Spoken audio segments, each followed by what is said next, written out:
We're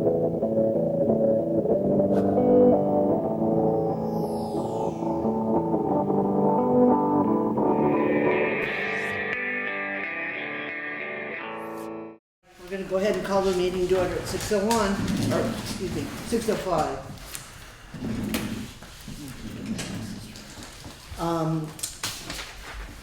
First order of business are the paving bids that we received. There seem to be 3 of them here. There are 3. Alrighty. First one seems to be from Basin Brothers. You got an agenda here? No, I don't. I seem to have lost now. No, I'll give one to Joe. That's what I'm saying. Well, he can have one. I've lost mine.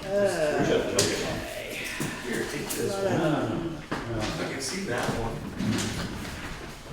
But there's one with notes on it. Okay, Somewhere. the way this is done, each section was bid out as separately. Okay. Okay?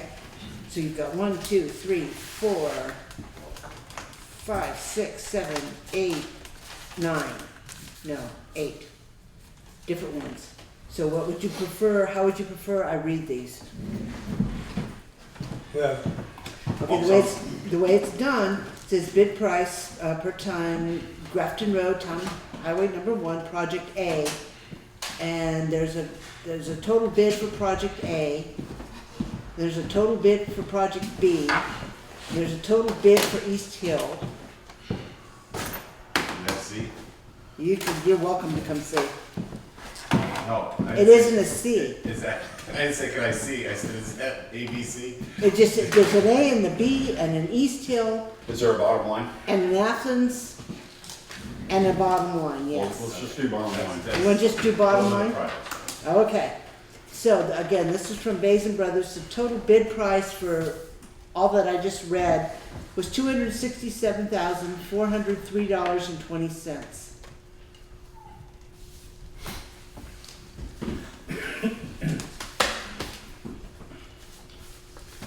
I'm just going to clip them back together so we have a it's 263? 400. 400? 26. I thought it said 26. That's what I I'm heard. sorry, yes, you're correct. 260. 267. 267,403. 403.2. And this next one is from Lane.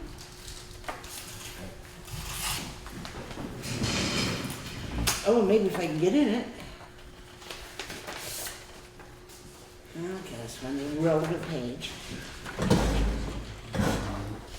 Okay, Lane's broken out, it's all the same form. Bottom line on it is 265,986.20.2. 20 cents is important. Yeah, evidently. Everybody's coming up with the same 20 cents. It's interesting. And the third one, oh. For a little while. Somebody got a little zealous. I got my pocket there. We may have to resort. We can just get it started on the side. Okay, you can do the whole thing. Maybe.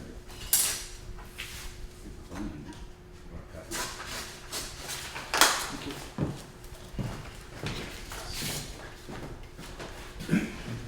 All right. This is from,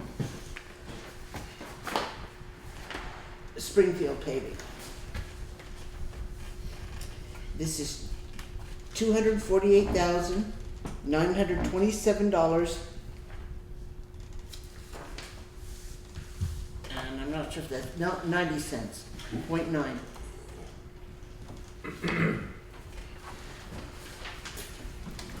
So there's your 3. Yeah, the one, pardon? The one issue that we haven't had a chance to discuss yet, exactly how much money is available, because we did in fact apply for a line of credit today and were turned down.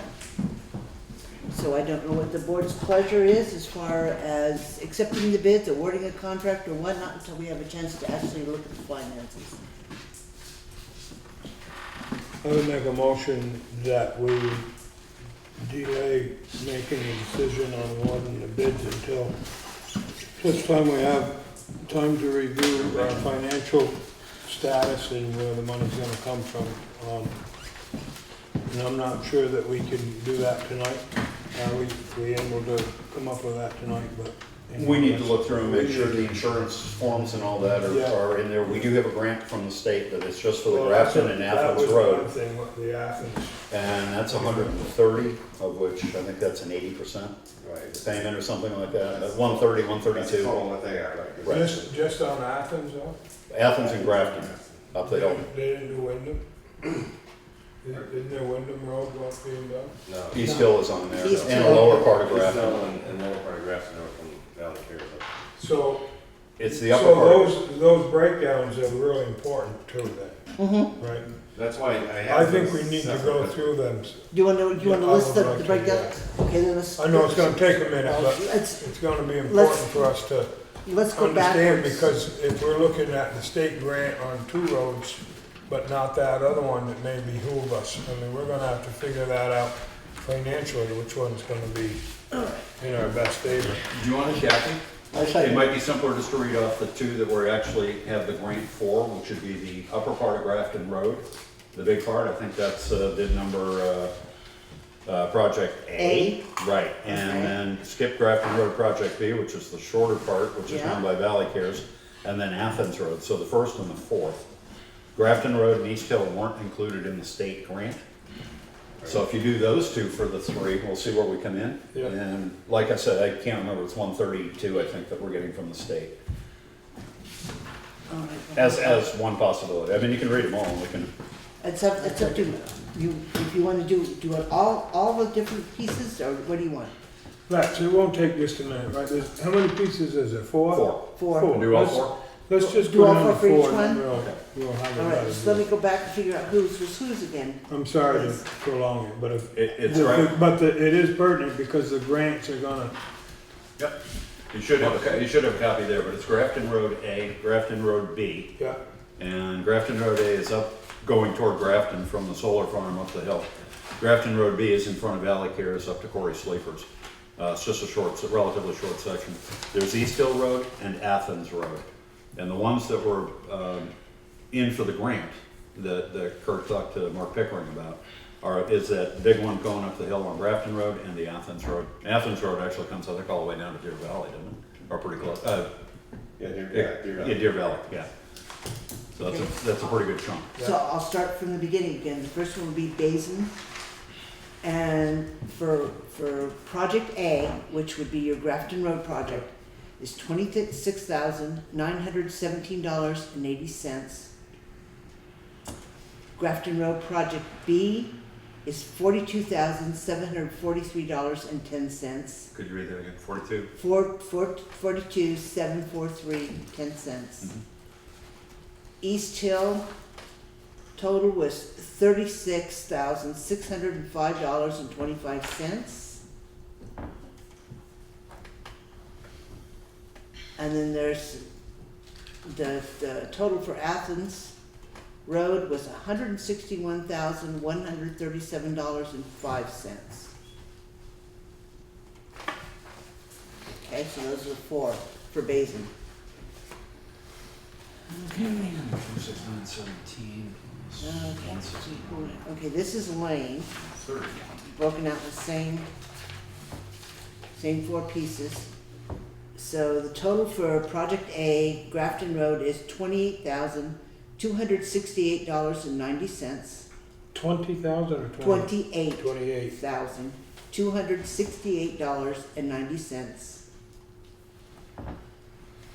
Project B, which is the other part of Grafton Road, is $43,747.20. East Hill is $38,678.50. And Athens Road is $155,291.60.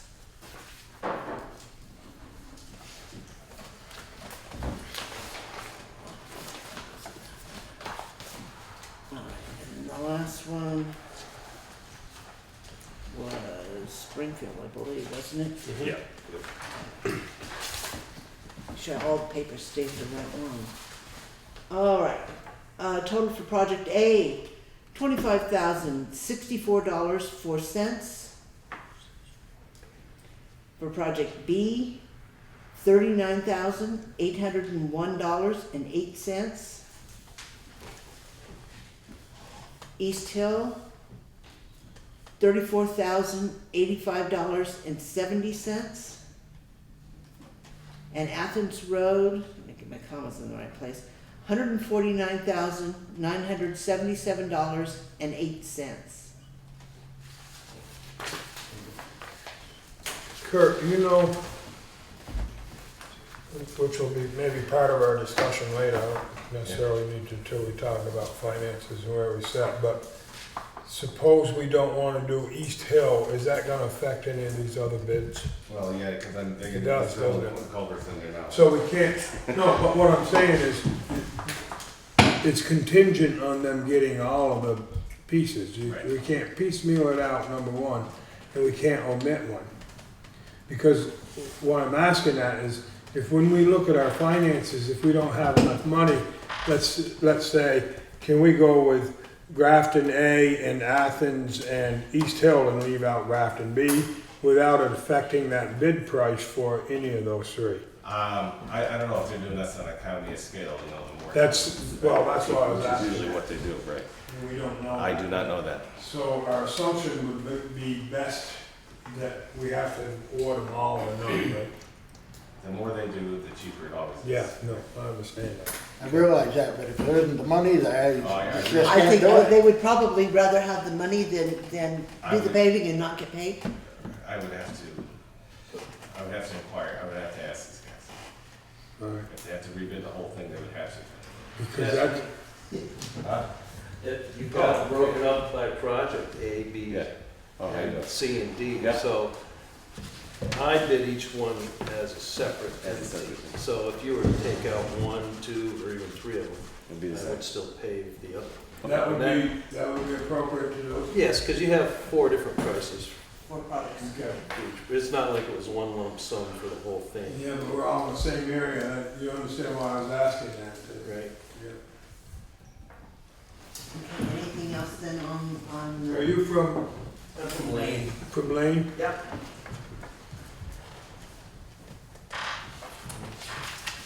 So do you want to postpone that till after the financial discussion? I think we better move.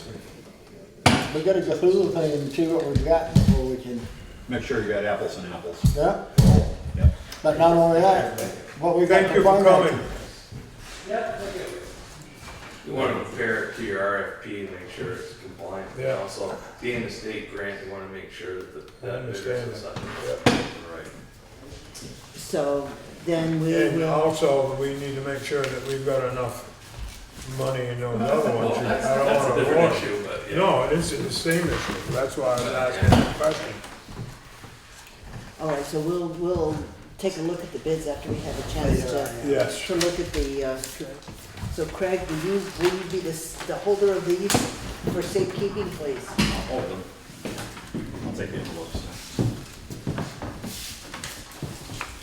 All right, moving on, I will entertain a motion to approve the minutes from June 15th, 2015. Second. Somebody has to move it first, then we can second it. You move it, Rob? Yep. Okay. Is there a Right. second? Okay, is there any discussion? Hearing none, all those in favor of approving the minutes from June 15th as written, signify by saying aye. Aye. Opposed? Abstentions? I will abstain. 1 abstentions, motion passes. Additions and deletions? We need to add an E&O under new business.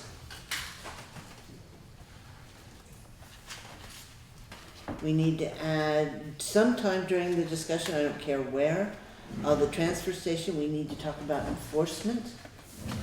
I'd say we'll. Probably under old business with transfer station attendant, we'll talk about the transfer station issues.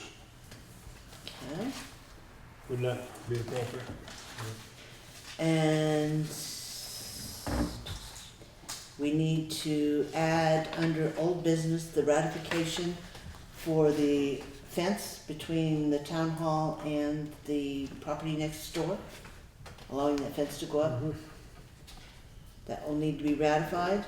And the other thing we'll need to add is an executive session at the end of the meeting to discuss the evaluation of a public employee. Does anybody else have anything? What do you have? Under treasurer's report, or somewhere along the line after warrants, you have a treasurer's order to sign, asking him to basically shift money from one fund to another. Okay. And that's typed up and ready to go. All right, anything else? All right. Then moving on to the highway, Deer Ridge Culvert RFP. That's just a draft, and if it's okay with you, it's fairly simple. The indication is it isn't gonna amount to a lot of money, so, and there's no grant available, so it's not gonna involve too much. So anyway, I just put one in your box as a draft. The Deer Ridge? Yeah, it's probably in the news stack I just gave you, I don't know. I've got a couple copies here. All right. Have you seen it first? No, I have. Can we get a copy of this? I can. I'm trying to figure out what this do here. Let's see. You know what I'm gonna. Yeah, I got it right here somewhere.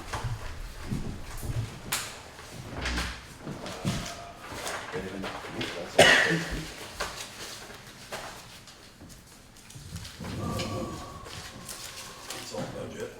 But Highway, minutes, we did minutes. There's Deer Ridge, and this is mowing. You've got a couple in your box up there. no, there's no grant available for this, you said, so. No. No, it's just a pretty simple form, based on what Kirk gave me, what we've done in the past on smaller projects under 15,000. You know, you get a certificate of liability insurance, and you. So Kurt, this is gonna be under 15, you think? Under 15,000? The work itself a material and also. Well, just a guess, if this bid is gonna. Yes, I do. We're providing the material. Because, and again, the reason I ask, and when I'm talking about any of these RFPs for tonight, when we do our discussion on finances, we need to keep that in the back of our mind. Absolutely. What's gonna be, and it's gonna be important to hear from you. We may need to prioritize and see what we can delay and what we can't money-wise, that's all. Yeah.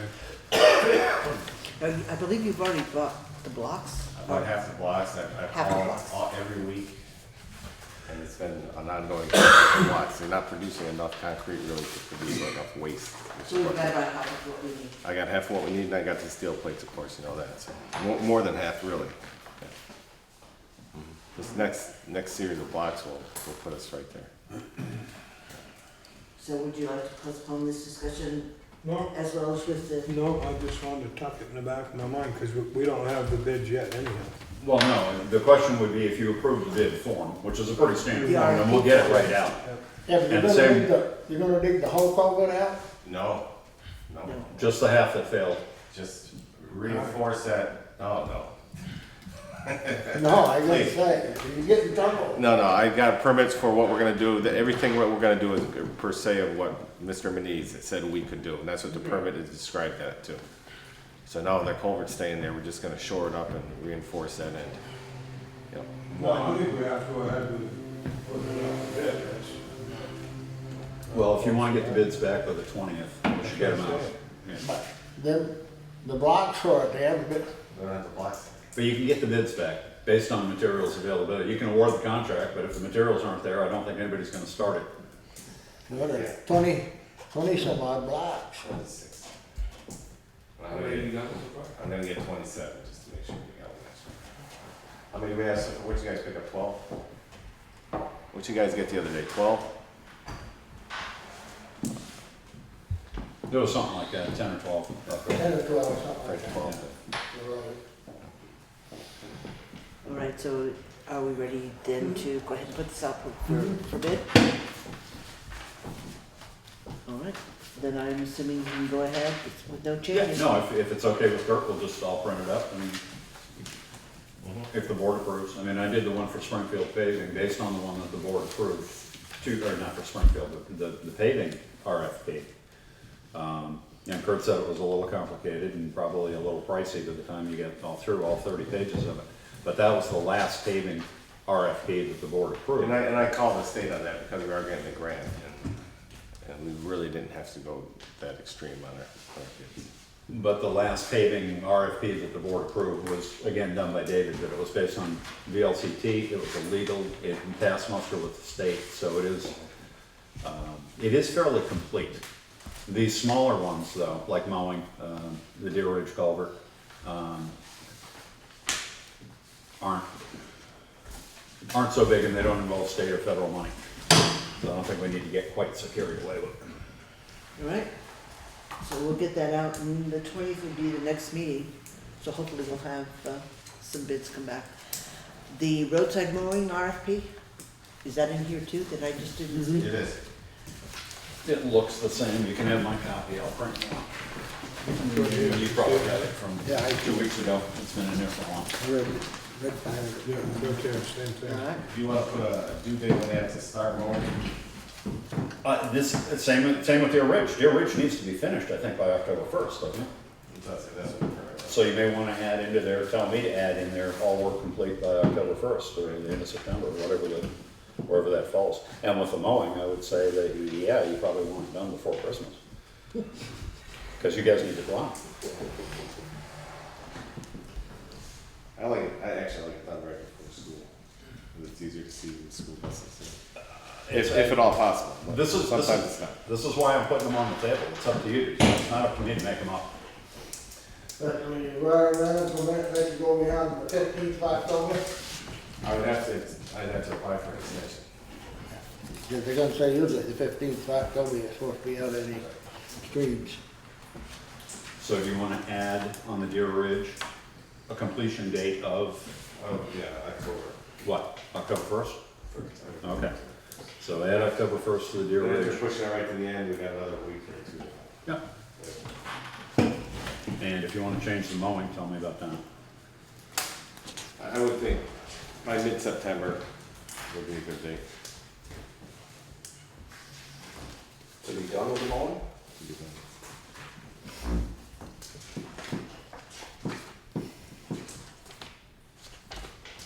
I know the state has already mowed on it. Do they do it twice? No, just once? They've only moved up to January 1st, June 1st now. All roadside mowing starts June 1st instead of January 1st. It's for No, that'd be fine. invasive species control. okay, so did you get the corrections done that you want then? Yes. Just the dates, all right. So again, what did you decide to use on the date, the 20th? Deer Ridge, we're adding into that RFP completion by October 1st and for the mowing complete by mid-September. When are the due, what's the date? The date is the 20th. next- So both of them will be the next meeting? Yep, I'll get them printed tomorrow morning, get a dozen copies up to Kurt, he can make a phone call. So you want to put this, the mowing in the paper and also in the paper too? I don't know about Deer Ridge, I'll put the mowing in the paper if you want. Yeah, Besides calling, we put it in the paper too. okay. I wouldn't put the culvert in, you've got people calling the culvert, yeah, I figured you did. Mowing in paper. And we'll post them both around town. Yep. All right, the next issue would be the Sterling, we understand it's back. Yes. Sterling, yeah, the Sterling's back, they did a good job, nice job on it, it's got a new one, all cleaned up, shiny. I did call Jeff CLerk because he wanted to bring somebody over from Bromley to look at it. But he never got back to me. On Friday, what was it, last Friday? Or last Thursday, that's why he probably didn't get back to me. Holiday weekend. But once he gets back to me, you guys want a letter from him on his intentions, or? Well, that's what I was going to ask the board. Do you want to let Mr. Delury have first option on this vehicle? I Or think, should we just put it out to bid? I think we ought to let Mr. Delory make his offer. I The way he mean, works with us. That was kind of part of our whole ongoing deal, am I correct? It was, But we paid it back. We paid him back every penny of it. well, I understand that, but, I mean, I don't. And he expressed an interest in it when we got it back, but he would need to see it, to see how the work went. That's right, and he, my understanding was he would pay the, whatever it was, what was he He paying? offered 30 on. Yeah, or whatever it was, if that was the offer, I think that we should accept it. If he changes that for any reason, then I think we ought to relook at it, put it out to bid. Readdress it. Yeah, if he stayed with the same offer. I think if he stays with the same offer, we should, it's part of what we said we'd do. Or at least the intent was there from my perspective, I may be wrong. But Yeah, I know that better. I would recommend the board seek that offer by the 20th of July, so that if you do want to put it out to bid, put an ad in one of these trade magazines or the paper, some people are going to want to buy this before September, and you only have August to play with if you're going to try to move it along. I will contact you again tomorrow. do we want that, right? So, yeah, and use the 20th as the next meeting.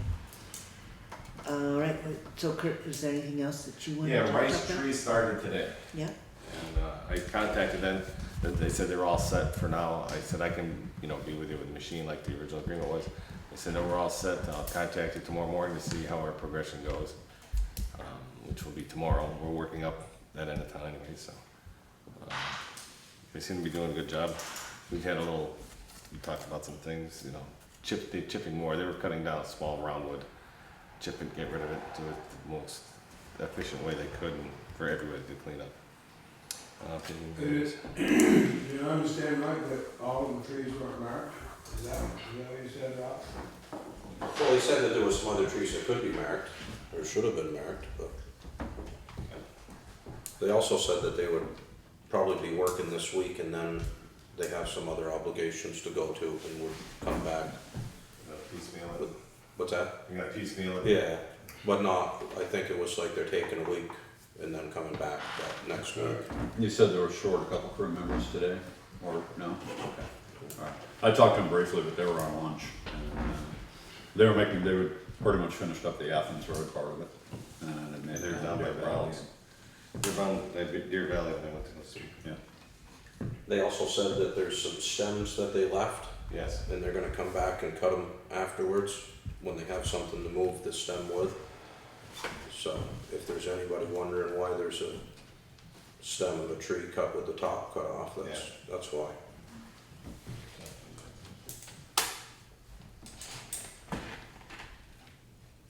And wood chips are available at the pit. There'll be a lot of wood chips available at the pit. They're available to anybody at the pit or on camera. Okay. We're not dumping them in the town yard, we're dumping them. Yeah, no, I know that. I just, we don't need to store them. You don't have a use for them. We have no use for them. Okay. All right.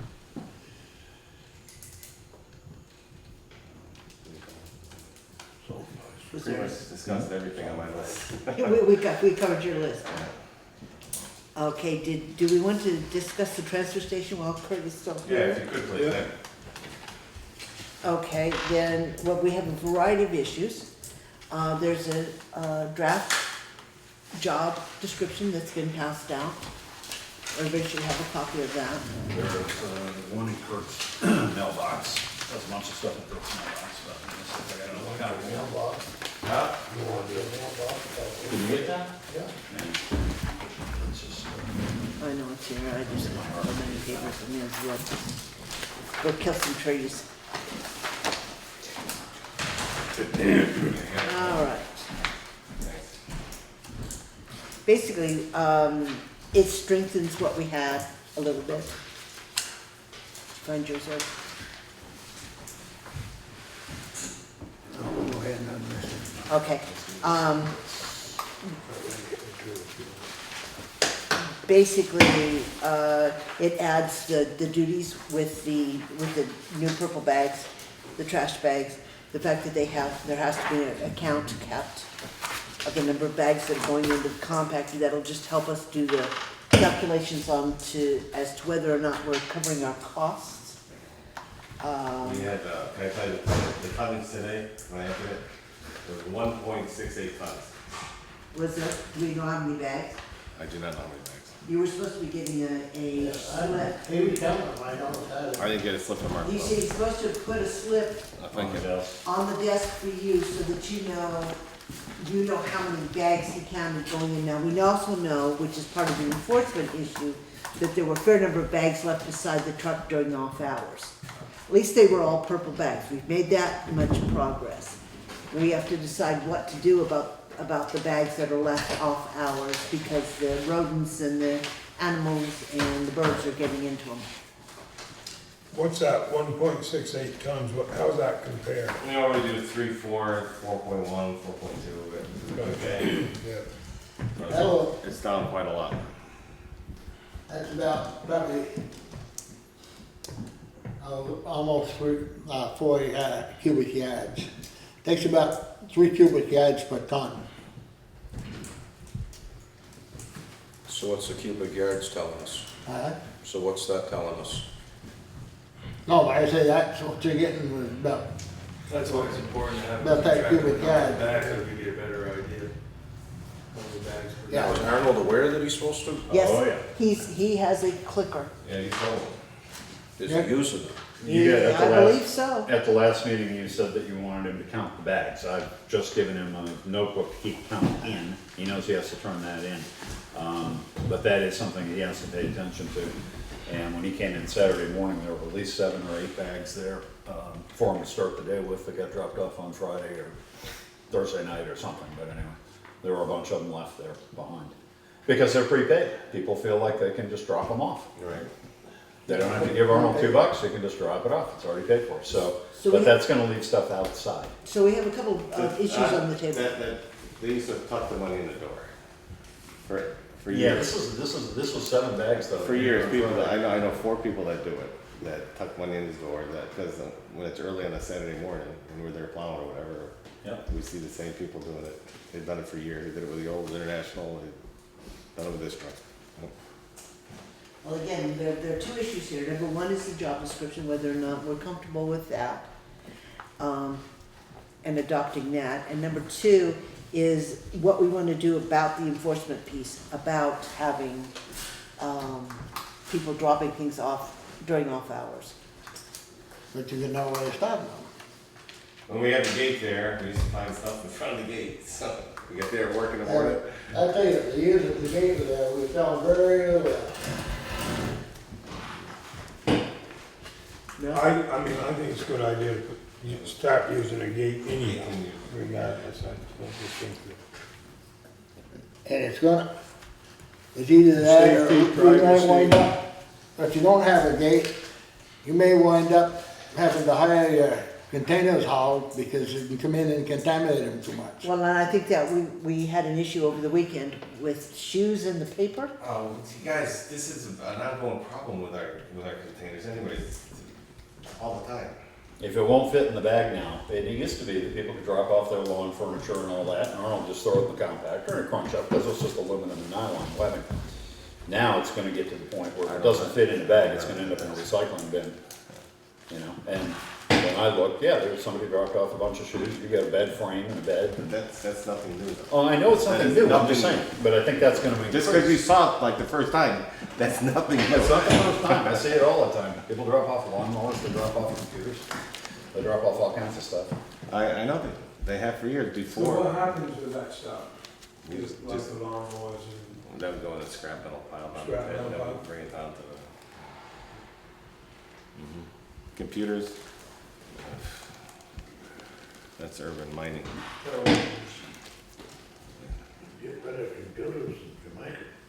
Jamaica takes a computer. Yeah, it's video camera, right?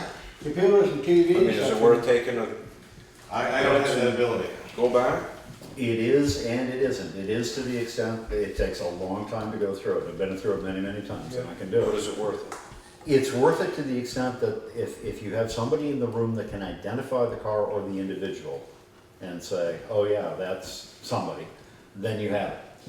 If not, you can't read a license plate number, you can't see a face. They're fuzzy, and usually it's after hours, it's dusk or dark or something.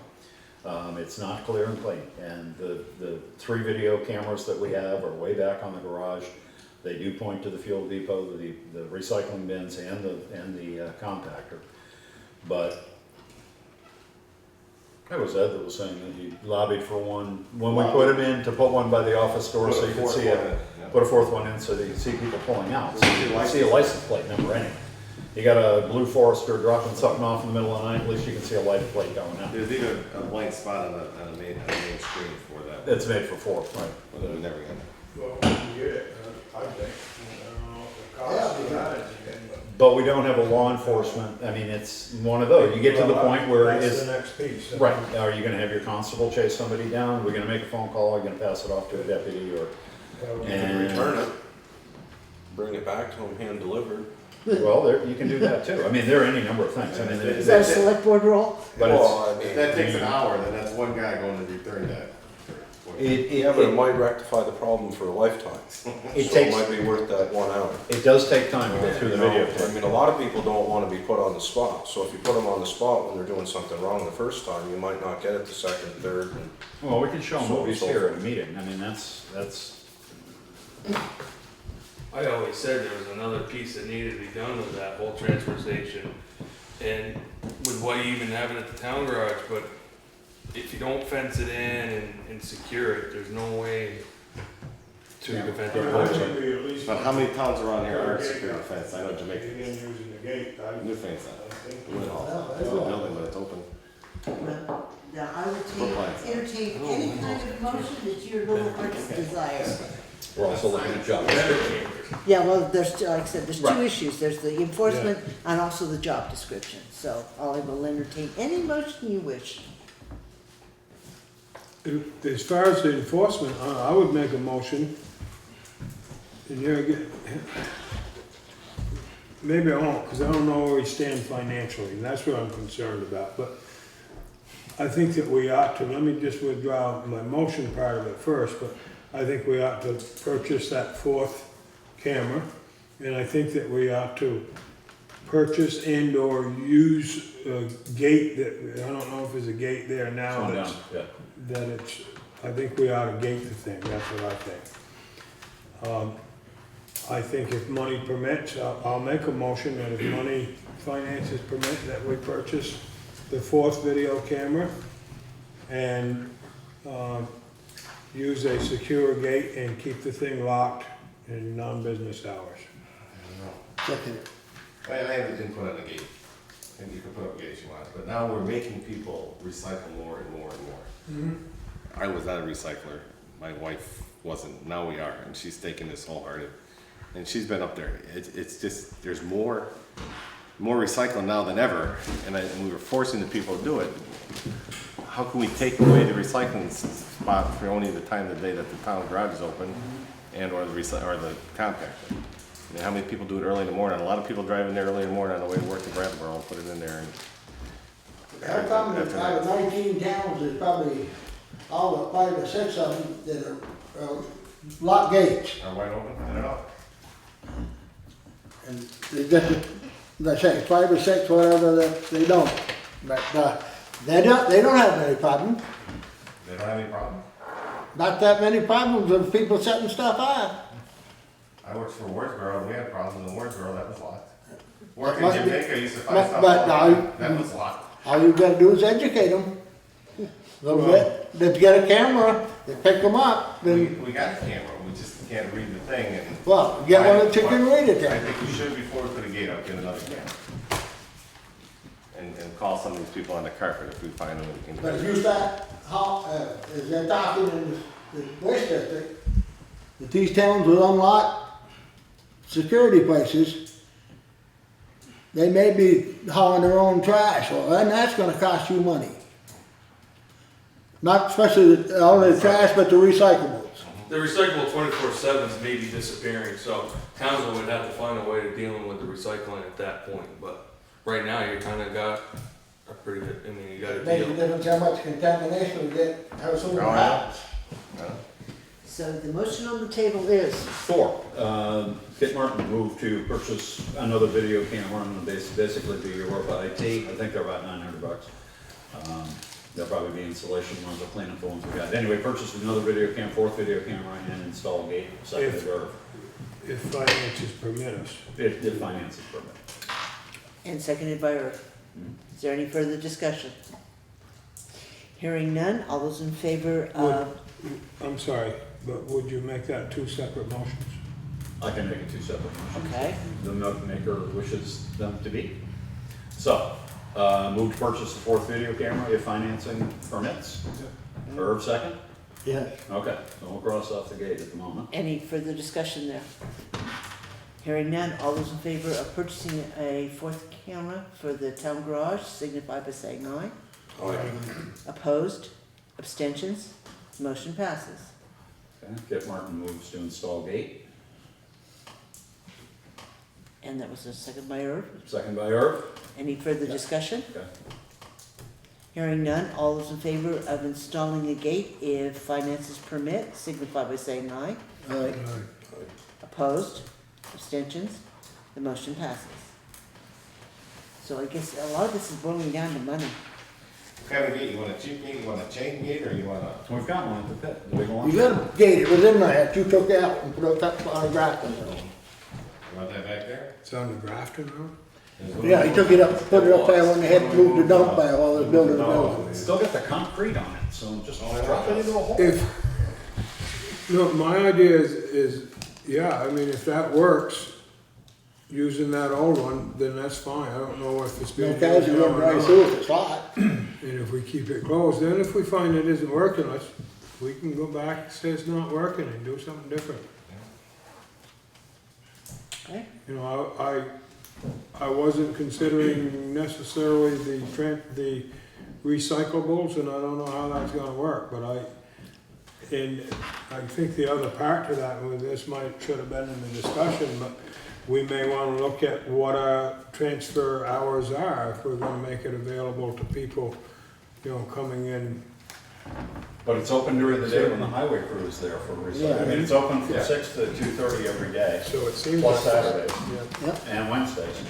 That was gonna be my question, is there Yep. still a lot of people drop off in Parkland?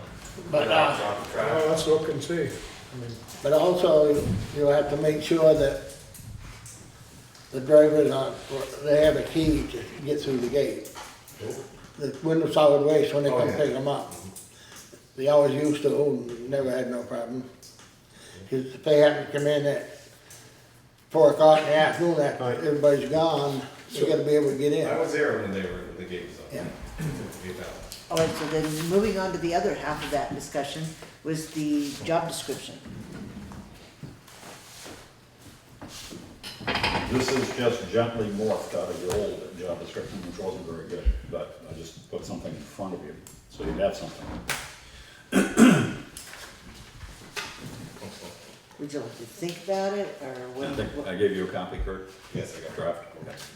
I heard you chuckling, was it a comment? Something? Yeah, things in my mind, yeah. Right. Call Kurt if there's any problems.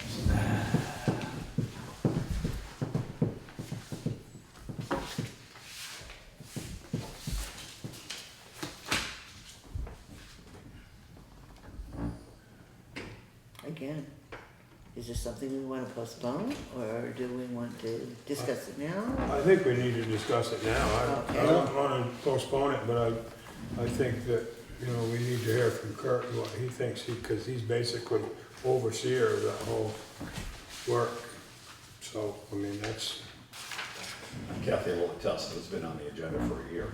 It has been. that's You why I remember don't think we it, need to It's been a postpone. while for a while. I think we need to, you know, adopt it, but I think, that's why I said I heard you, and then seriously, because you're the one that's overseeing this. Does this seem workable to you? Is it something? Is that's it gonna- workable to me? Yeah, it's workable to me, but Careful.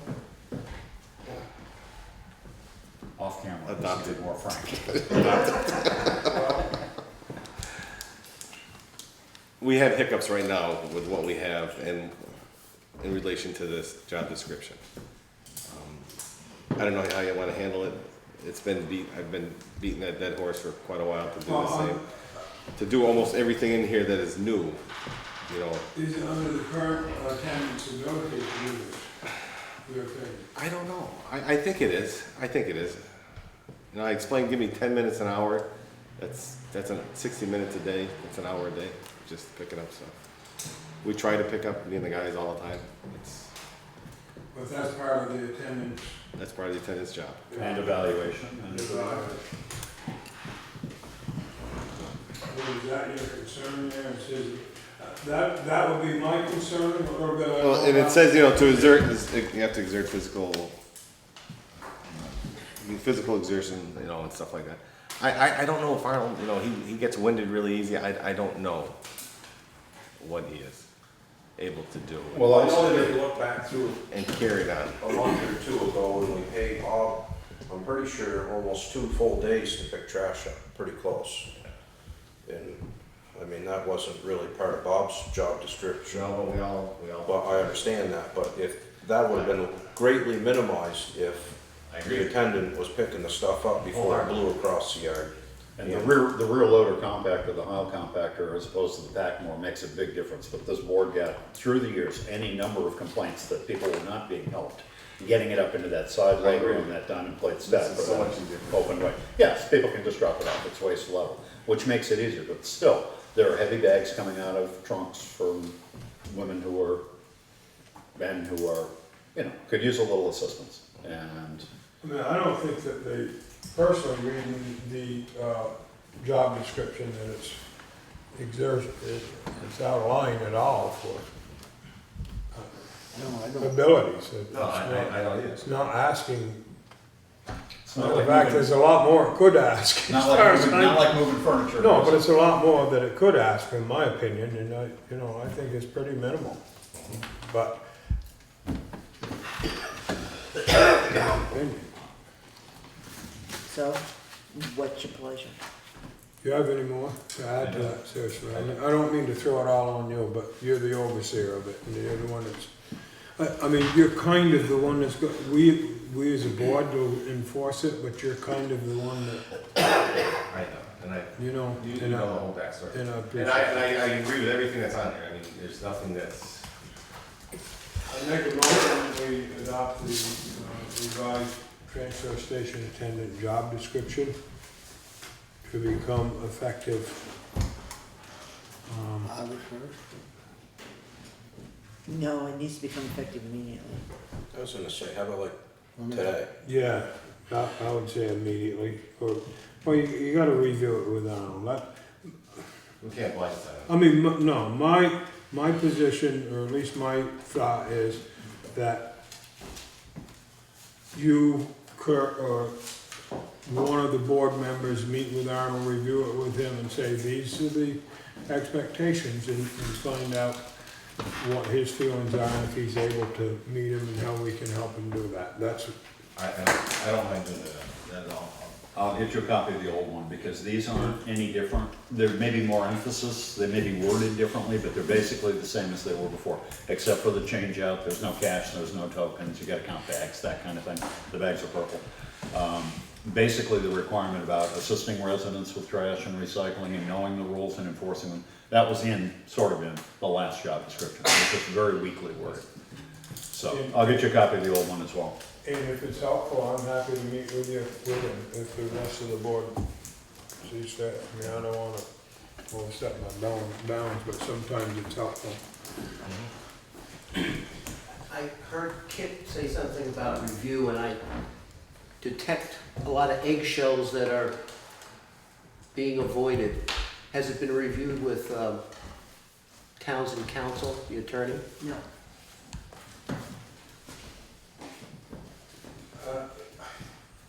Again, I just personally think that we ought to meet with Arnold.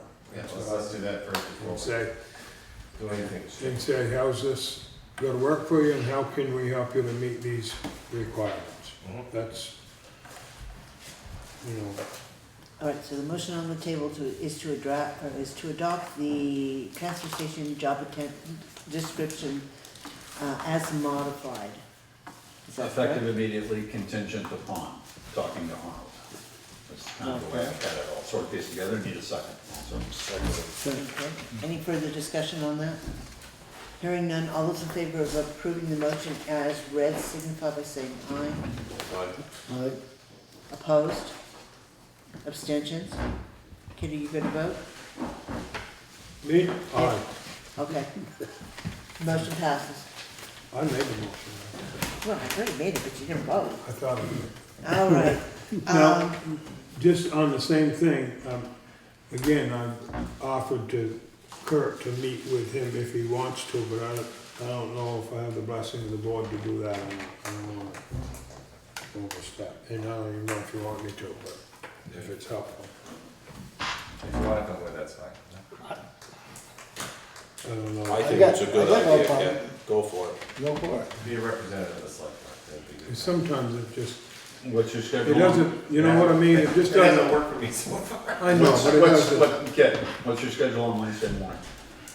How the hell do I? Well, make an appointment right now, because Arnold will be in at 9:30. Okay. I'll make a motion to suspend the rules and move members of the public up to now. Up to now? Up to now. Good night. Is there a second? No, Thank Kurt. you, Kurt. Thank you. Is there a second for that? Yep.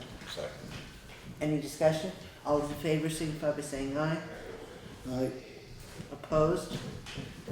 Abstentions? I can't pass the vote on one with one person.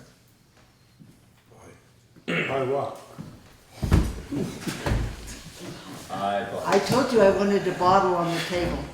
I This brought the Coke whole, isn't cutting I it. thought you told me to shut up. I brought the whole cabinet.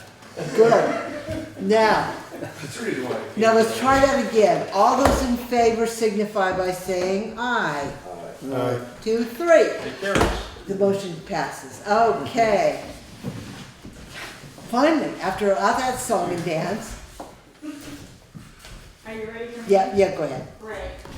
Okay, so I'm not used to having it recorded, but if you want to, that's your choice. But I'm with the Employee Assistance Program, InvestEAP. Do any of you know that? This is, I'm talking to Red Chair, this is Sharry Manning from EAP Insurance, PACIF. Actually, it is VLCT, True. Right, and then true. PACIF is the insurance policy Right. that actually covers the Vermont city and leagues and towns. It shifted a little bit with the health network, but basically anyone who has passive insurance, the town employees and the elected officials I'm glad have to talk those. to you. Kathy is the chair, Great. and from your left, it's Kit, Irv, and Rob. Thank you. Hi. So some of you guys might know this too from other work associations, but InvestEAP, a lot of you're welcome. Was there somebody there? Or No. Oh, great. Could I have one more of those? Yes. Just for, Okay. And I'll be visiting hopefully all the town employees too. Invest, EAP, people say, well, what is invest? And it's really about investing in you. So this is a benefit that the town employees all throughout the state have had for many, many years. And it's 24 hours a day, 7 days a week, and you can access these benefits either via the website, investeap.org, and I did bring my laptop, I don't know if it's worth it to go into that, but also you can just pick up the phone and call. And what the benefits are included is being able to speak to a counselor, have short-term counseling benefits. It could be 3 sessions, it could be 5 sessions. It's geared towards short-term counseling, but we have counselors throughout the whole state who are available. And just if you're not aware of it, the school employees also have this benefit, and a lot of profit companies are now doing this as well because a lot of companies are downsizing and need that assistance where their HR departments are no longer there. So basically it's to really help the employee be all that they can be and be as productive as they can be. On the website there are tabs that you can go through and do self-assessments in terms of anger assessment or anxiety, depression, grief. a lot of times people have shared, it's 100% confidential, it does not come back to anybody else. When you pick up that phone and call, they don't give you a rundown of who are you and make you go through a run through.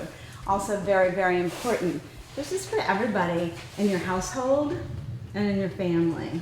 So it could be somebody that you're married to or a child. Did you have a question? This is available to elected officials Yes. and hired Town employees and appointed officials, I would assume?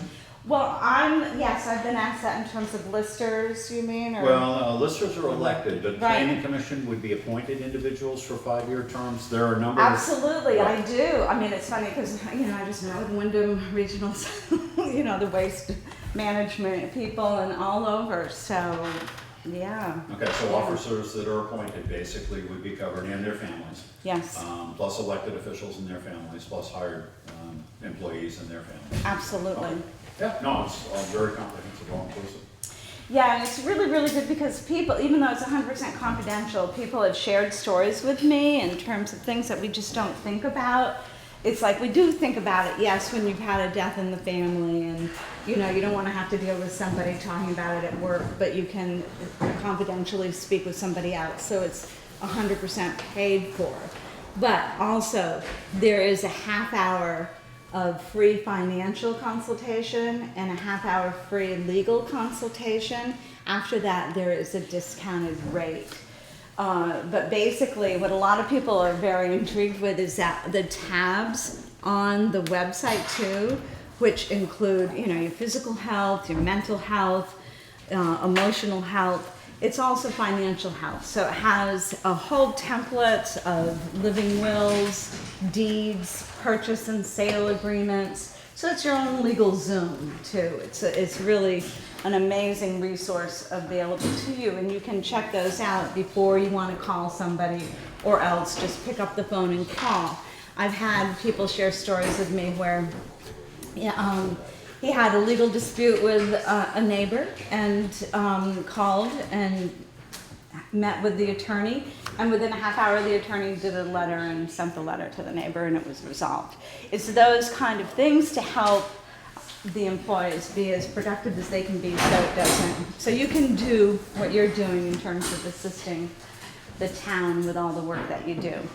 And of course, it can include nutritional counseling. So if you're going through a big change, you want to get your blood pressure down, you want to take care of your health in other ways, not sure how to change that, you can call up in terms of setting up the counseling sessions, can help that too. Some people do it for going into major surgery, figuring out what they're going to do before they retire. So it's a lot of things people don't think about.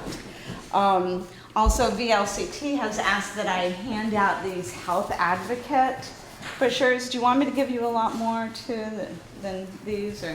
I was hoping to meet with I will probably solicit them because I think the board will probably recommend that all employees, at any rate, elected officials, have a copy in their. Right. That we do that. Maybe I can contact you after. Great. But I wanted to see if you had questions about what it is and what. Also, it might you might have this question or not. There's no limit throughout the year. So if something comes up and you call, you aren't limited again to make another call throughout the year. So Except for childcare, I have everything on the list and it's all work related. So I have elder care, pet care, hands. We've got a few more things in that too. Can you come up with a few more, huh? for me, you sure can. So, other questions? It could be a child that's at a college, needs help budgeting, anything like that. So it's really, call up and ask the questions because they are there to assist you and help you. It's really not about making you go through hoops to see whether you qualify. So, okay. We've actually had this available for a while. Yes. As I understand Yes, it, it's for just- years it's not- and it's years not been and years. broadcast or announced. And I like to Very come out, well, technically. EAP likes us to come out every 2 years to do orientations. I've made a big effort to try and talk to the select board because that didn't always happen in the past. So, and you know how hard it is even to get together all the town employees and the people who are out on the work crew all at the same time, but it takes our effort to get out there. So some people are aware of it and other people aren't, so. Hopefully. There you go. So are you're kind of gonna rely on the board to pass this information along to No, I'm the talking rest with of- Craig about setting up the other town employees, so you don't have to Okay, do that. and elected officials, the listers and all that, you're gonna meet with? Yes, that should be when I meet with the other town employees. Because I'm just saying, this says who is covered. Services are free for all employees and household members, and that doesn't aptly describe elected officials and appointed officials. Well, See what, that's all I'm elected saying. you officials know. do receive it, and that's what I'm saying. If you call up, they are not gonna put you through a whole song and dance in terms of Right. who are you. I understand They're there to that, really but your- assist you. The flyer doesn't say that, that's Well, that's because you are, from the old flyer, you could say, you're kind of like an employee because you get paid through the town, but you're Well, an my elected intent- official. all. I'm just saying, a lot of these people.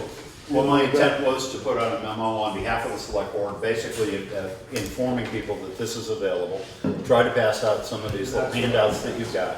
Getting people together in a room, if it's the listers and the auditors and the highway, our very budget hard. isn't gonna stand it, because they're all gonna charge an hour's worth of labor to come and Yes, talk to absolutely you. Well, no, I'm I'm serious. telling you, I just did it through Rutland. It was incredible because we did all the departments, you know, like 10 at a time, and the whole police force. I'm telling you, it can be done, but it's hard. It's So hard. my inclination would be to do a memo plus some of these cards, and for more information to call you, Oh, or talk to me, or absolutely. talk to our HR officer, or talk to the select board, Oh, which no, can give you us can advice. just call But this- Yeah, Call the that number. Sure. Call the number with any question because But that would they're be going to help you. elected, that would be elected officials and hired employees and appointed officials, which would be the list that's in the town report, basically. And that's I would just get- what I was would get a saying, memo to each. because that flyer doesn't say that, so. And I would get a memo to each person just indicating that, and that this can be investigated further. And also, it's really helpful in terms of, usually when I meet with all the employees, even state employees or whatever, court employees, it's, you know, really helpful to be an ambassador as well, because there's self-referral in terms of like, okay, I've got something going on, I'm gonna call. But then there's the informal referral when you see somebody that you work with, you know, or in your household, you think, you know, might use it. It might be available to them, and it certainly will be in terms of just call them, Some of you those are know. in jail right now. Don't go there. I won't. So you can do that. And then, of course, I don't think you have it here as the select board, but of course, supervisors have the ability to actually do formal referrals when they have employees that are either unsafe or something's going on. So it's there to really help employees be the best they can be in a very confidential way. So that's the aim. Okay? Are there any questions? Yeah. Any questions? Nope. Hearing none, thank you very much for your information, and we'll You're make sure the welcome. rest of the employees get and the officials get Yeah, I that information. have these two things too that are really Right, you can leave those with Craig, okay. and he'll make sure they get dispersed. And And there I'll, are newsletters that you can print out from the website about how, and these can, just stick on it. yeah, they can put them on. Okay, I'll be in touch with you. Appreciate it. Okay? Yep. Great, thank you. Thank you, sir. Thank you. You're welcome. Thank you. All right, Cor's got television, it's time to go home with TV's on. We got a TV looking at What's on TV? I don't know, it looks like BCTV's on TV. That's right. At least we're not there yet. We will be, but we're not there yet. Are you ready for me? I thought it said something about New Hampshire being perfect. Oh, Okay. sorry about that. Perfectly good, it says. That's not great. That's just okay. Hi everyone, my name's Cor Trowbridge. I'm the Executive Director of BCTV, Brattleboro Community TV. And thanks for having me here tonight. I'm here because every 6 years or so, BCTV goes through a strategic planning process that goes along at the same time that we do a contract renewal with our cable providers. And BCTV goes out to subscribers here in Townsend on Southern Vermont Cable, as you guys are probably aware. Right, we also serve viewers in Comcast, via Comcast in Brattleboro, Vernon, and Guilford, but on Southern Vermont Cable, we have Newfane, Townsend, Jamaica, Putney, and Dummerston. And you have about 350 subscribers, roughly, in this town. And those subscriber fees, a small percentage of the subscriber fees, goes to BCTV as a public access channel in order to provide the public benefit of covering municipal meetings, but also providing people with an ability to put local programs on cable.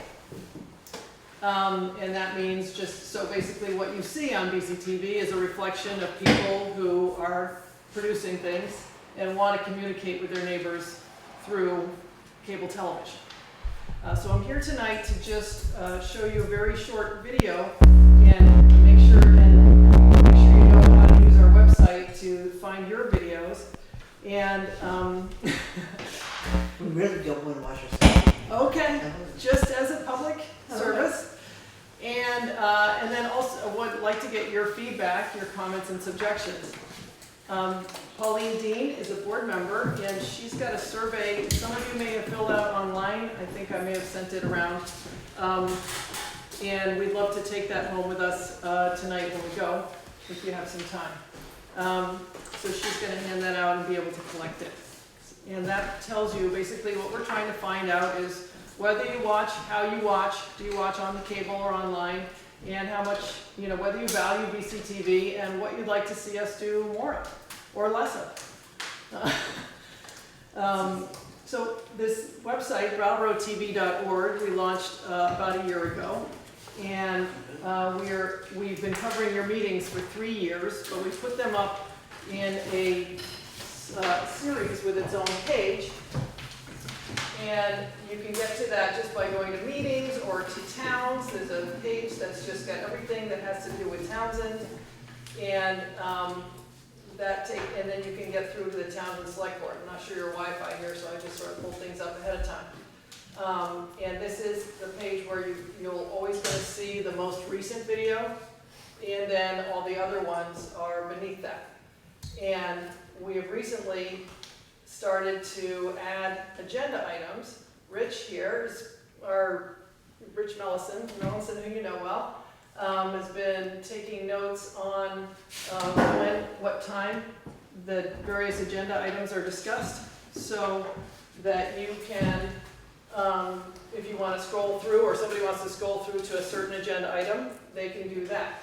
This is also searchable online, so that if people are Googling this particular term, like Plumb Road Community Solar Application, for instance, this would come up. What's basically, the website is designed so that this is kind of a mini website for this meeting, where you can add over here, you could add documents, you could have your official agenda, you could have maps if you wanted, you could have links to resources. For instance, Sharry Manning just presented about a program. You could have a link to that program so that if viewers wanted to find out more information about that, they'd have somewhere to go.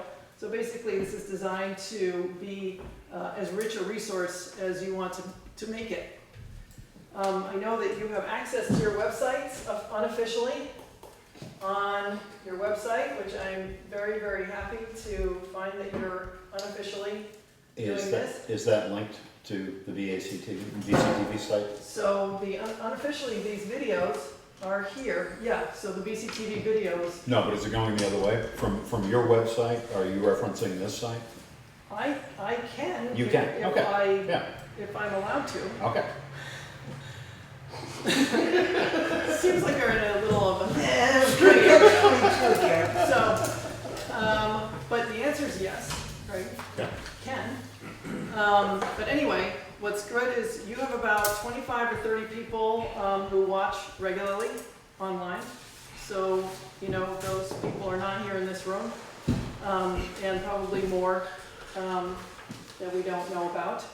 But I do feel like this is being used, and I'm really glad that you're able to get it back to a place where people can find it, but if they can't find it, it is right on BCTV's website.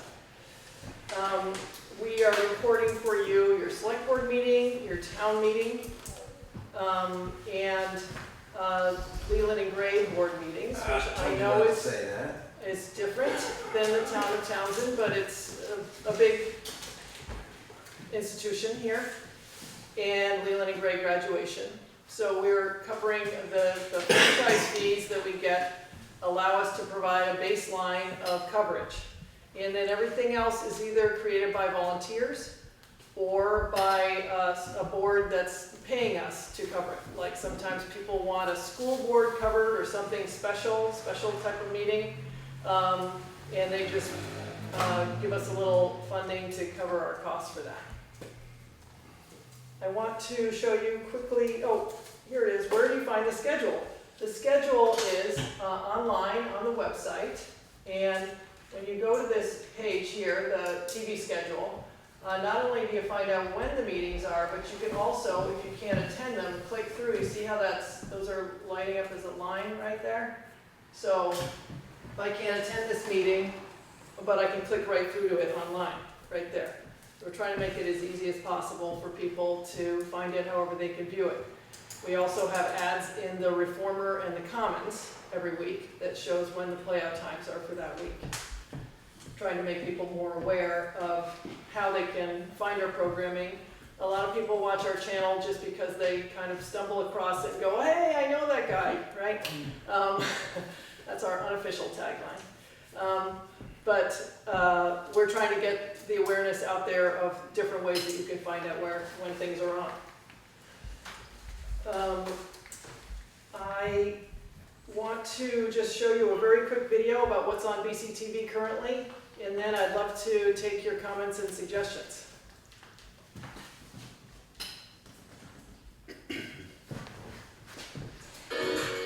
This is BCTV, Culver's own bag access TV station, the first of its kind in the state of Vermont, and the facility behind the Comcast cable channels 8 and 10, our government and education sister channel. From recordings of area events like lectures and readings from places like Brooks Memorial Library, to music, dance, and other art performances out in the community,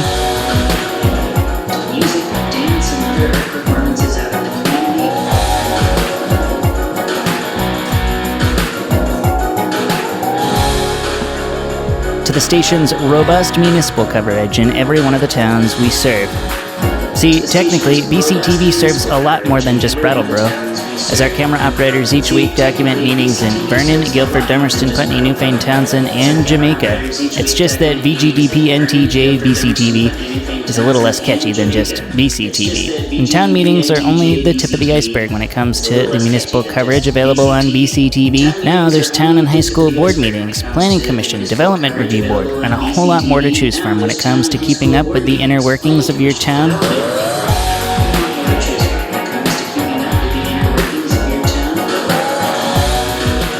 Now, Channel 10 alone boasted a wide range of other programming this year, including the ever-popular morning news advisory broadcast from the high school, BUHS TV, along with Windham 4 Rep Mike Merwicki's own State House program, Montpelier Connection, which transmits via Ustream during the legislative session, bringing it back to the studio in the off-season. And when you move on over to Channel 8, there's a whole lot more programming to talk about.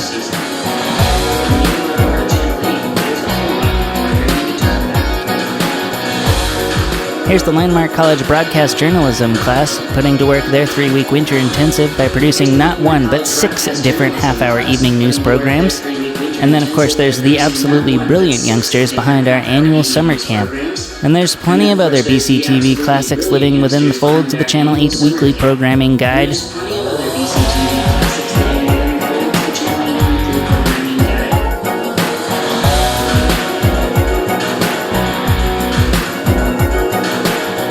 Like our News Roundup 545 Live. Or here's WTSA News Director Tim Johnson hosting another BCTV Open Studio interview. And for some of the area's biggest events, like Strolling of the Heifers, we go all out at BCTV.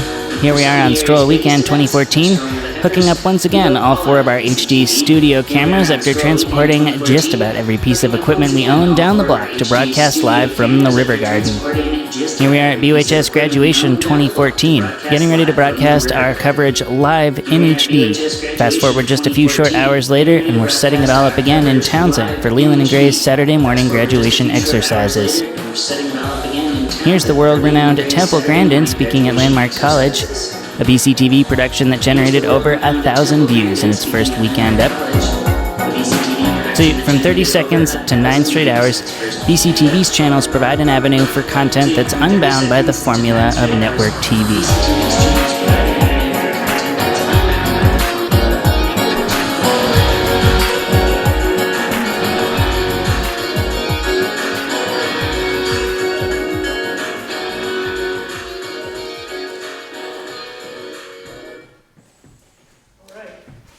Well, that's just a whirlwind tour through what we've been currently showing. And so I'd love your comments and suggestions. One thing that we are interested in at BCTV looking ahead is to get a high definition channel. Like, as you probably know, most people have flat screen TVs now, and all of our equipment that we're recording in is high definition. And so we want to have the same kind of channel that everybody else has, so that people will watch it. We also know that if you go to the cable guide right now, most shows you can click on the actual show and get the information about it, whereas our channels, it's just all one long local here, so you can't find out exactly by looking at the cable guide when the programs or what program is on. So we would like to also get access to that. But I'd be interested in hearing your views as well.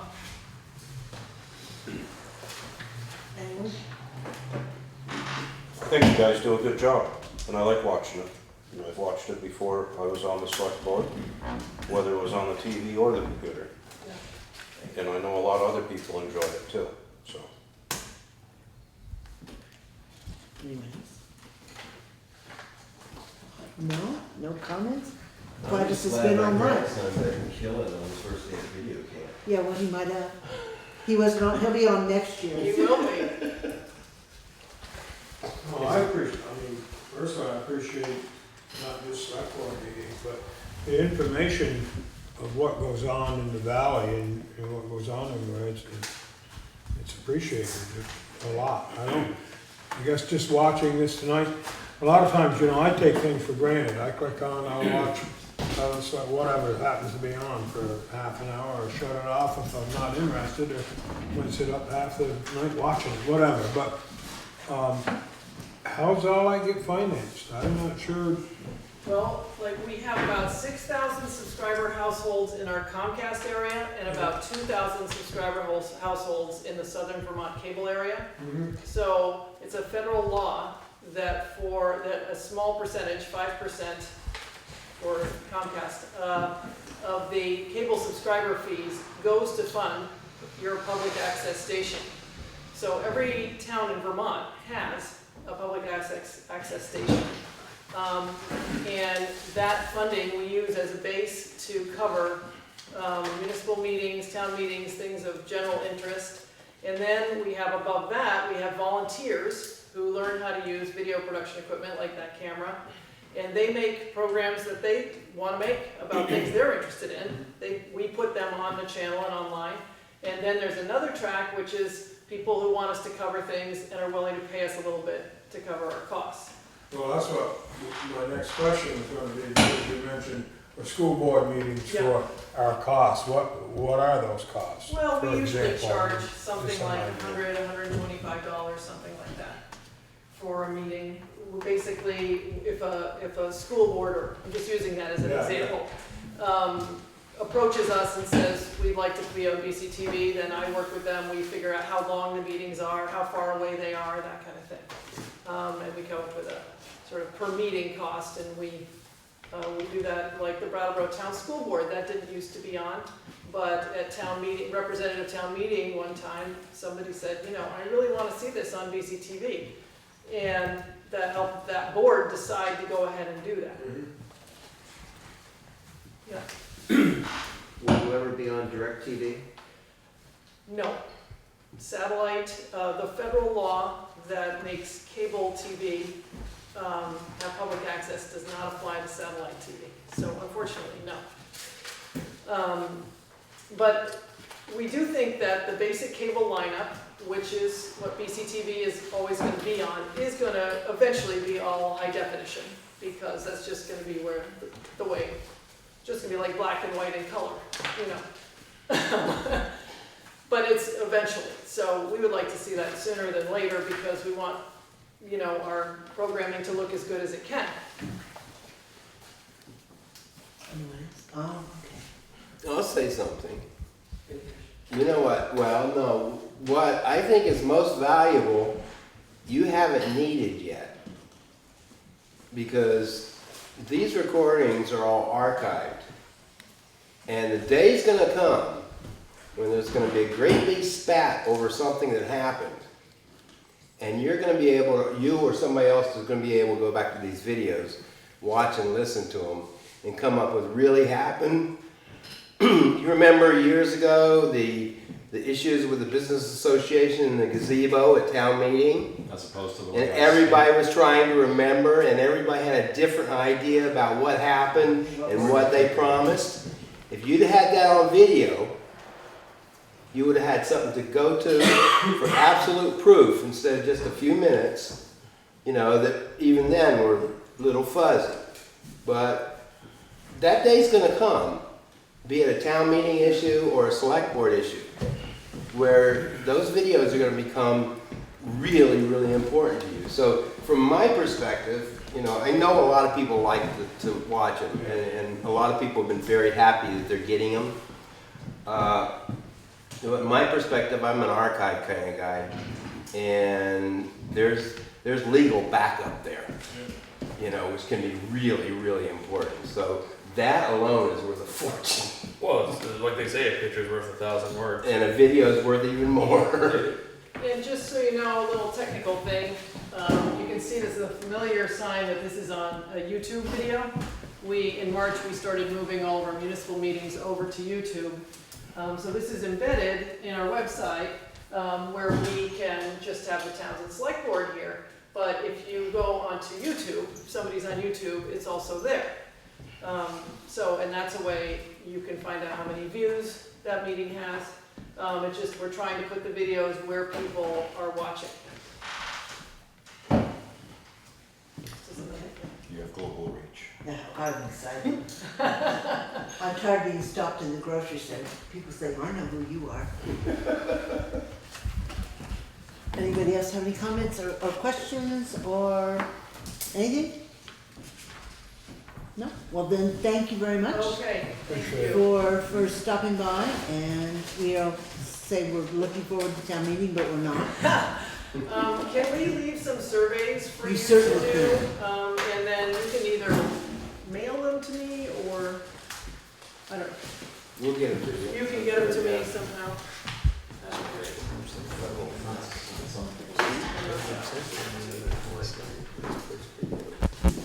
Do appreciate it. Thank you very much. Thanks for your time, and please ignore me while I break all this stuff down. Thank you. Okay, we'll add it to one of the piles. I'm not sure which one. Okay. So next, on the members of the public list is Drew Hazelton from Rescue Lane. Chief, I don't care where you sit. Alright, I'll sit right here. Okay, just talk louder. So, I wanted to come and just make the select board aware of some plans that Rescue has to kind of change the way that we're going to be delivering service up here in the valley. And just kind of put that out for everyone to know. Our board of directors has been looking at our current living and facilities over the last 6 or 8 months, and has decided it's time for us to go ahead and put up a facility in the Townshend area so that we can continue to provide emergency services up here. So we're currently in the process of studying that further. We're looking at the West Townshend area, That is a geographic center of the areas of the towns that we serve up here. Looking to put up a station in that area. Right now we're in the process of trying to obtain the necessary funding and permits for that. So you guys will be hearing more about that as we go through the Act 250 process to get those permits. The kind of the net sum of the coverage is that you're not going to have any change in the service that's being provided. We're still going to be providing ambulance service up here. We will be eventually moving some additional equipment and resources up here from the Brattleboro office to help us with managing our operation a little bit more efficiently. But overall, I just wanted to get on the agenda and make you all aware that that project is moving along, and at some point you'll be seeing pieces and parts of our Act 250 permit as we look to build. Do you have a place picked out? Right now we're working on Mr. Proudy's property in West Townsend. We have a purchase and sales agreement on that piece of land, and we're working on permitting that piece of land for a station.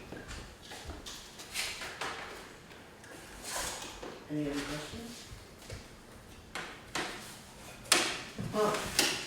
Well, I wish the trustees meeting was as easy as that.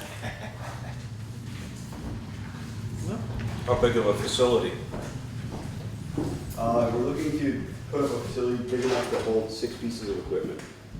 Right now we have 2 ambulances that are stationed up here all the time.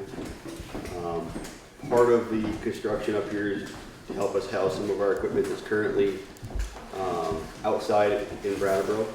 So we're moving some of the trailers that are currently stored outside our mass casualty trailer. Likely our technical rescue assets will get moved up here. So we'll get 6 positions and enough living space for 4 staff members. In the event that we suddenly have a big housing boom up here, need more staff.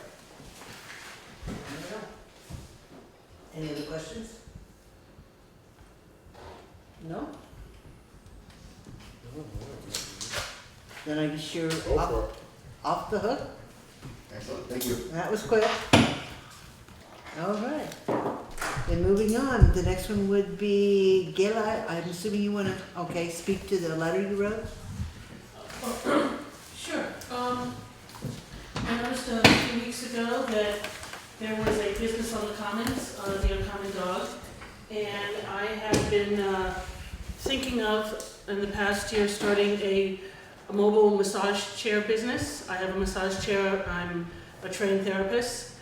And it occurred to me that this was a good place to start. I talked with Mike and Molly several times who run the business, and we both think that it would be to our mutual benefit to have 2 activities on the Commons. Basically, I show up with a chair, and I'd like to do it 2 morning to afternoons a week, Tuesday, Thursday, about 11 to 2-ish. Times are negotiable. And throughout the summer and throughout when it's warm. And then when the time is done, I just pick up my chair and I go away. It's very non-invasive. And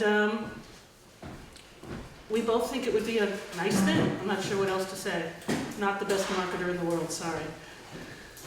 Any questions about what it is, or? Well, I think the first question I would have is, do you carry professional liability insurance? That's an easy thing to get, so. Well, it's malpractice insurance is what I'm after.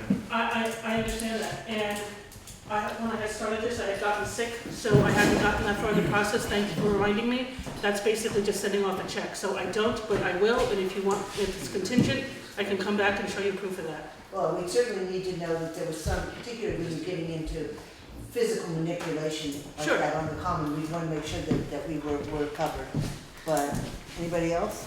Yeah, my personal, and my feeling is that the common shouldn't be used for personal commercial ventures. I believe the hot dog stand was approved by the former board, and I'm personally not in favor of turning the common into a personal commercial venture place.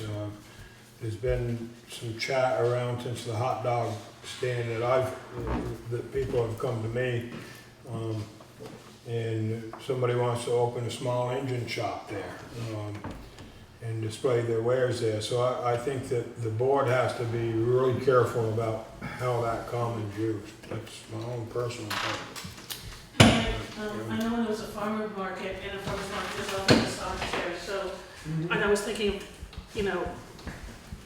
that was along those lines, so I certainly don't wanna be invasive, I certainly don't wanna have I understand your point, but, I was actually going on what I had seen there in the past, so it's certainly up to the board to decide what they think is best. Anybody else? Yeah, my personal feeling, what has happened in the past, I don't know about now, but we always left it for non-profit, not for people making money. And on the common. If you start letting one or two, you're gonna have a whole goddamn, I've had a lot of people ask me, when can I set up down there? And anybody that's selling stuff there and they get a profit off from it, I mean, that's a business. Yes, sir. The common's not for a business. I understand your point. There's a business owner already, as you say, there are now, I guess I'm the first to come before the board, and I guess there are others as well, but please don't attack me for something that already exists. I'm not trying to take down the town in any way. No, and I didn't feel that. I mean, I certainly didn't mean it that way, and it's not a personal thing at all. I just feel that the town common isn't a place for, that's my own opinion. Fair enough. And that wasn't an attack on you personally, not at all. The thing is, next thing you go, somebody wanna set up a tattoo parlor or something like that. And I'm gonna say that, you're just opening a can of worms that you start letting people in there to make profit. That's my feeling. Okay. Well, the farmer's market was certainly for profit, and again, it showed up in one way, and maybe there was some balance between the two. As I said, it's non-invasive, people show up with whatever they have, and certainly the town can regulate this perhaps certain days, certain hours, or not, if you choose, but I think there's a big difference between a machine shop and a hot dog cart that goes away. Perhaps not in philosophy, but certainly in effect. It's still a business. I take that, you're correct. And that wasn't what the common was intended for business. No. Okay. Any comments? So she has actually, Ms. Gulack has actually asked us to consider it in writing. So I believe we owe her a response, one way or another. You all have a copy of this, correct? Yep. Okay. So I would entertain a motion on the issue.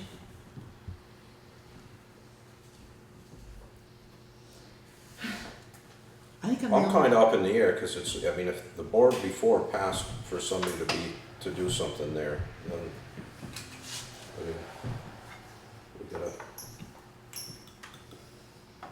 we gotta do for all as one, in a sense, but.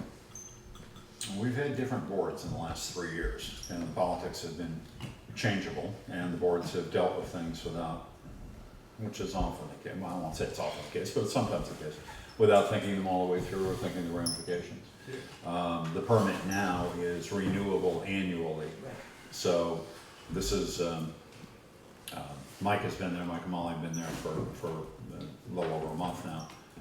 But that'll be renewable this fall, and they're just, obviously they're in the good season, but they will have to request again. Do we have a copy of that? There's no, I'm gonna have to go back through the minutes and find out exactly what it says, but it was. Because there's also a sign being put out here. And I've noticed that, there's a sign on the island, there were 2 tents out there that were being left up, there's a truck that's been parked there. Out on 30. Yeah, I mean, it wasn't regulated to the point where the board actually thought it all the way through and put heavy restrictions on where the advertising could be, or it was sort of sold as being an occasional, a couple times a week, lunch hour sort of thing, and I don't think that the board agreed to it because it was that. It just seemed like an easy thing to say yes to. I'm not trying to characterize the board and its decision-making on it, but I don't think it was thought through in an executive session, or what the ramifications might be. Those ramifications are... As being a member of that board that agreed to that, there was a lot of not knowing what was permitted. There was no history of what the rules and policies are of the common. And my feeling was is the way it was introduced to me, it was not gonna be a Monday, 7 days a week thing. It was gonna be a few days a week and try it here and there. And then they'd come back with a better proposal or another proposal later on. But the thing is the issue that I had complicated with was not having anything on paper, or rules or regulations, or, feelings of, it should be nonprofit, maybe it should be nonprofit, but there was nothing that's town policy to sit there and make the argument of nay or pros or cons. And we don't have a policy for the common, and it has been used for fundraising, and you can say it's nonprofit, but a lot of people have used that to generate income, generate money. And the farmer's market was for profit. I mean, the overarching organization wasn't, but the individual people that set up booths out there, including the musicians and the woodworkers and all that, were making money paying a fee to the organization, which basically shepherded them in. And that was open to whoever showed up. So again, well, okay. Well, I was gonna say, I mean, an awful lot of towns do have vendor's permits. I mean, if you're looking down the road, a vendor's permit is a normal course of business for most towns. I mean, Craig is absolutely right with farmers market. I mean, you can call that nonprofit, but that's just as much a business as a guy out there selling hot dogs. I'm sorry, because you've got an awful lot of people coming down here to sell stuff, and they're trying to make a profit on it anyway. So just because it's got this overreaching umbrella of a nonprofit organization doesn't necessarily mean it's really qualifies as that. But like you said, there's no real precedent. But a vendor's license or a vendor's fee or something like that is something that's quite normal. So does anybody have any comments? We're still waiting for some kind of a direction on a motion in response to the letter that we received.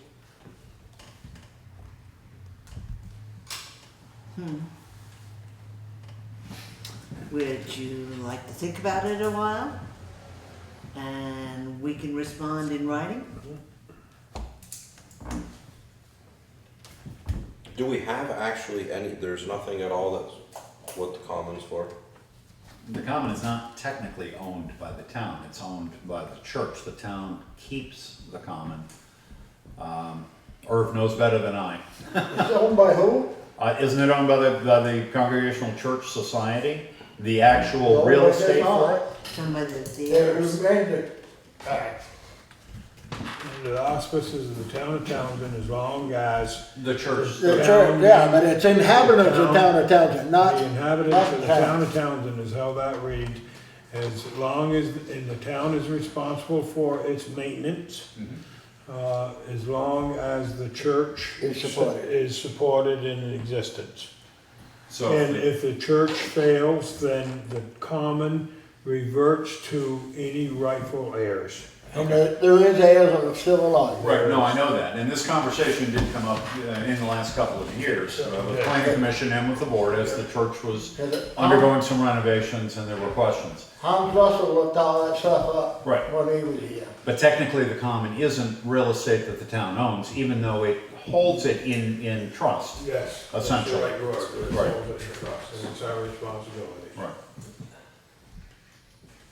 So with regard to policy as to how the town uses the common, I've not seen anything specifying. I know back at the turn of the century, 20th century, there was a town common committee, I believe, but I don't, and a chartered committee of some sort, but I'm not sure that they laid down any bylaw, and they're defunct since the 1920s. I don't know if they ever laid down any I don't bylaws that think were that approved. anything was ever in writing, at least any time in my time on the board, and Irv knows probably better than I, each request was considered in its, On its own merit. on its own merits. And I believe that everything was always taken into consideration as to the viability of the quote-unquote organization asking for use of the common and how that was going to be presented and how long, how long they were gonna use it. It's in a public trust. Yeah, it's in a public trust. That it wasn't a 7-day, And I 7-day think week you're thing treading either. on dangerous ground. My only personal thing, and then what I'll say, my feeling is you're treading on dangerous ground when you start permitting private commercial ventures there. I've had a half a dozen people ask me when they could set up down there doing different things. Recently, or just in your 70-something years of being here? Oh, I mean, hey, you let No, anybody have in they there. asked you recently, or is this No, something over recently, the yeah, in the course of last time? 2 or 3 weeks. I think Corey Sleeper wants to do a small engine shop. He's got all he can handle right at his house without worrying about the common. No, the last 2 or 3 weeks, I've had at least a half a dozen people.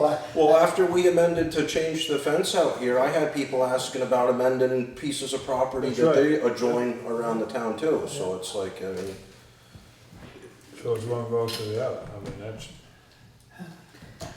I would I'm make a not- I'm just motion, gonna I would make a throw motion to my- let Gaila use the, I should talk about it The in common- executive session, and we respond in writing. You can't talk about an executive session, it's not no. executive session material. no, I don't, No, that's fine.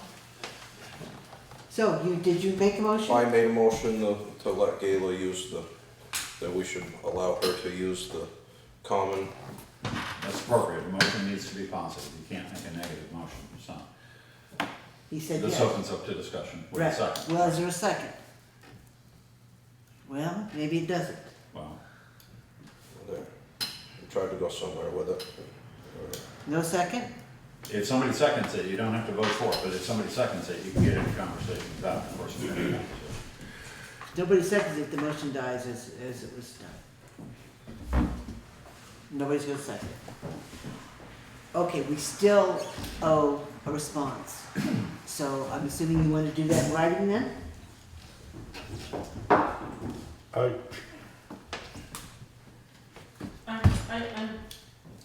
I'm guessing the response is, well, my feeling is, and again, it's to the rest of the board, I just don't think it's appropriate to do commercial ventures, and again, that's nothing personal at all, and I think, I understand that, but as far as the administrative aspects, I don't know if I'm in limbo or I don't know if it's been shot down. The board is in limbo. The board is in limbo, because what you basically got at this point in time is one person who's willing to discuss it and two that are not. At this point in time, I can't break that tie. I don't have 5 people to break the tie. If the board denies you on a reason that the town shouldn't have private business on the common, there is a precedent set there right now. They'll have to deal with that precedent that has been set there. Not that they won't this fall when the application comes in again. But it's gonna invite having to deal with that sooner than well, on later. on each of its terms, because again, historically, the board has dealt with each request on an individual Case by case. case by Review, case right. basis. Maybe they need to do further research and figure out what needs to be said. Well, I don't know what you're gonna research. You know, at this point in time, I think she deserves an answer. It's just that That's good.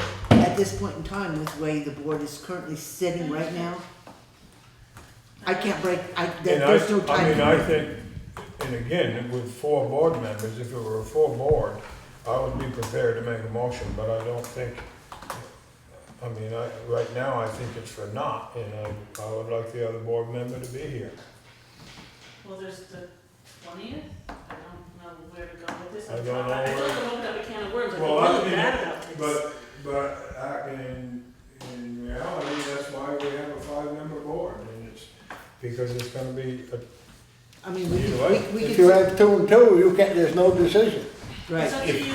If it isn't definitive tonight, it will automatically carry to the 20th as an open question? That that's what I'm, And there may be a 5-member board at that point? The 22? whatever you guys decide, I'm gonna be good with it. Okay, so at this point in time, let's carry it to the 20th when Kyle is here.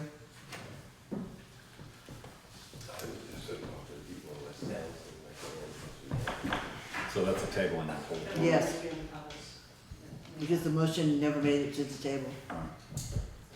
Yeah, we don't need a motion to do that. Right. It's just a. So as soon as we have the 5-member board, we'll communicate in some manner. Well, thank you very much for your time, I really appreciate it. I really did. Thank you. All right. Okay, John. Yeah, Rick and Bob and. Well, I'm gonna go around the room. I have one Okay, question, Dale, go ahead. and this is the reason why I actually came. What is the status of the Grafton Road culvert? Are we holding that off again, or is it the contractor holding us up, or what's going on? I'm concerned because I was on the board that went for the grant, and the grant money is only good for so many. It's like it's basically was for 2 years, and we were 1 year already down because of the year not being able to do it in this fall. So that's your first year was in 2014. We're in 2015 and we're halfway through the construction season. And I understand there's financial difficulties right now, but the question was is there been any thought of getting the extension or not or anything? It's not on the, I mean, to answer for the board, I don't think they've actually, this goes before their time. The engineering is done. Awarded. Yep, the engineering is done, that's paid for, that grant money has come in. The actual construction grant has been awarded. We have a contract on the table. My understanding is, as of the latest, is that the contractor cannot get to it probably until early next spring. My understanding from the engineer is that everything is secure for that, the permits and the grant money is okay for that. I believe Kurt has talked to the engineer about it. And that is basically what I know. It was slated originally to happen this summer, basically this spring, summer, while the weather was good. I was just concerned before October. It falling off the table. No, It has been pushed out because the contractor had other obligations that came. Because I know that could be one of the things that got into the wash because it was awarded way prior. That's all. Just Okay, keep tabs on. Bob? No? I'm good, thank you. You have anything to say? Hey, No, behind you. No, okay. John? I have 3 things I'd like to bring up if I can take the time, a few minutes. I missed seeing Drew here. I tried to get in here a little earlier. I wanted to see what Rescue was thinking of doing for the community. What I do know is they're trying to do a little project up in West Townsend. And I'm concerned that this community here, Townsend, doesn't try to put the fire department with rescue, like I believe happens in other areas, and try to build one facility that would benefit the community here and keep it closer to downtown Townsend here. I'm particularly thinking that Taft Meadows might be a good location for a facility like this. You want to comment on it? I mean, you want to Well, discuss one or the yeah, this could take, we're not, this is not slated for a big discussion. My concern is that there's some short thinking here. And that the 2 entities ought to get together at the table and build one nice facility that would benefit the community and benefit the citizens and be grounded in Townsend, where it belongs, back in Townsend here, not in some outpost out in West Townsend. And work with the fire department. Unite the 2 groups, make them work together, make themselves work together. Have a manned firehouse. That's what you'd have if rescue was there. There'd be someone there 24. There's a lot of benefits from putting it together, financial as well as community. You get the community behind, I believe you get the community behind a project like this. That's my belief.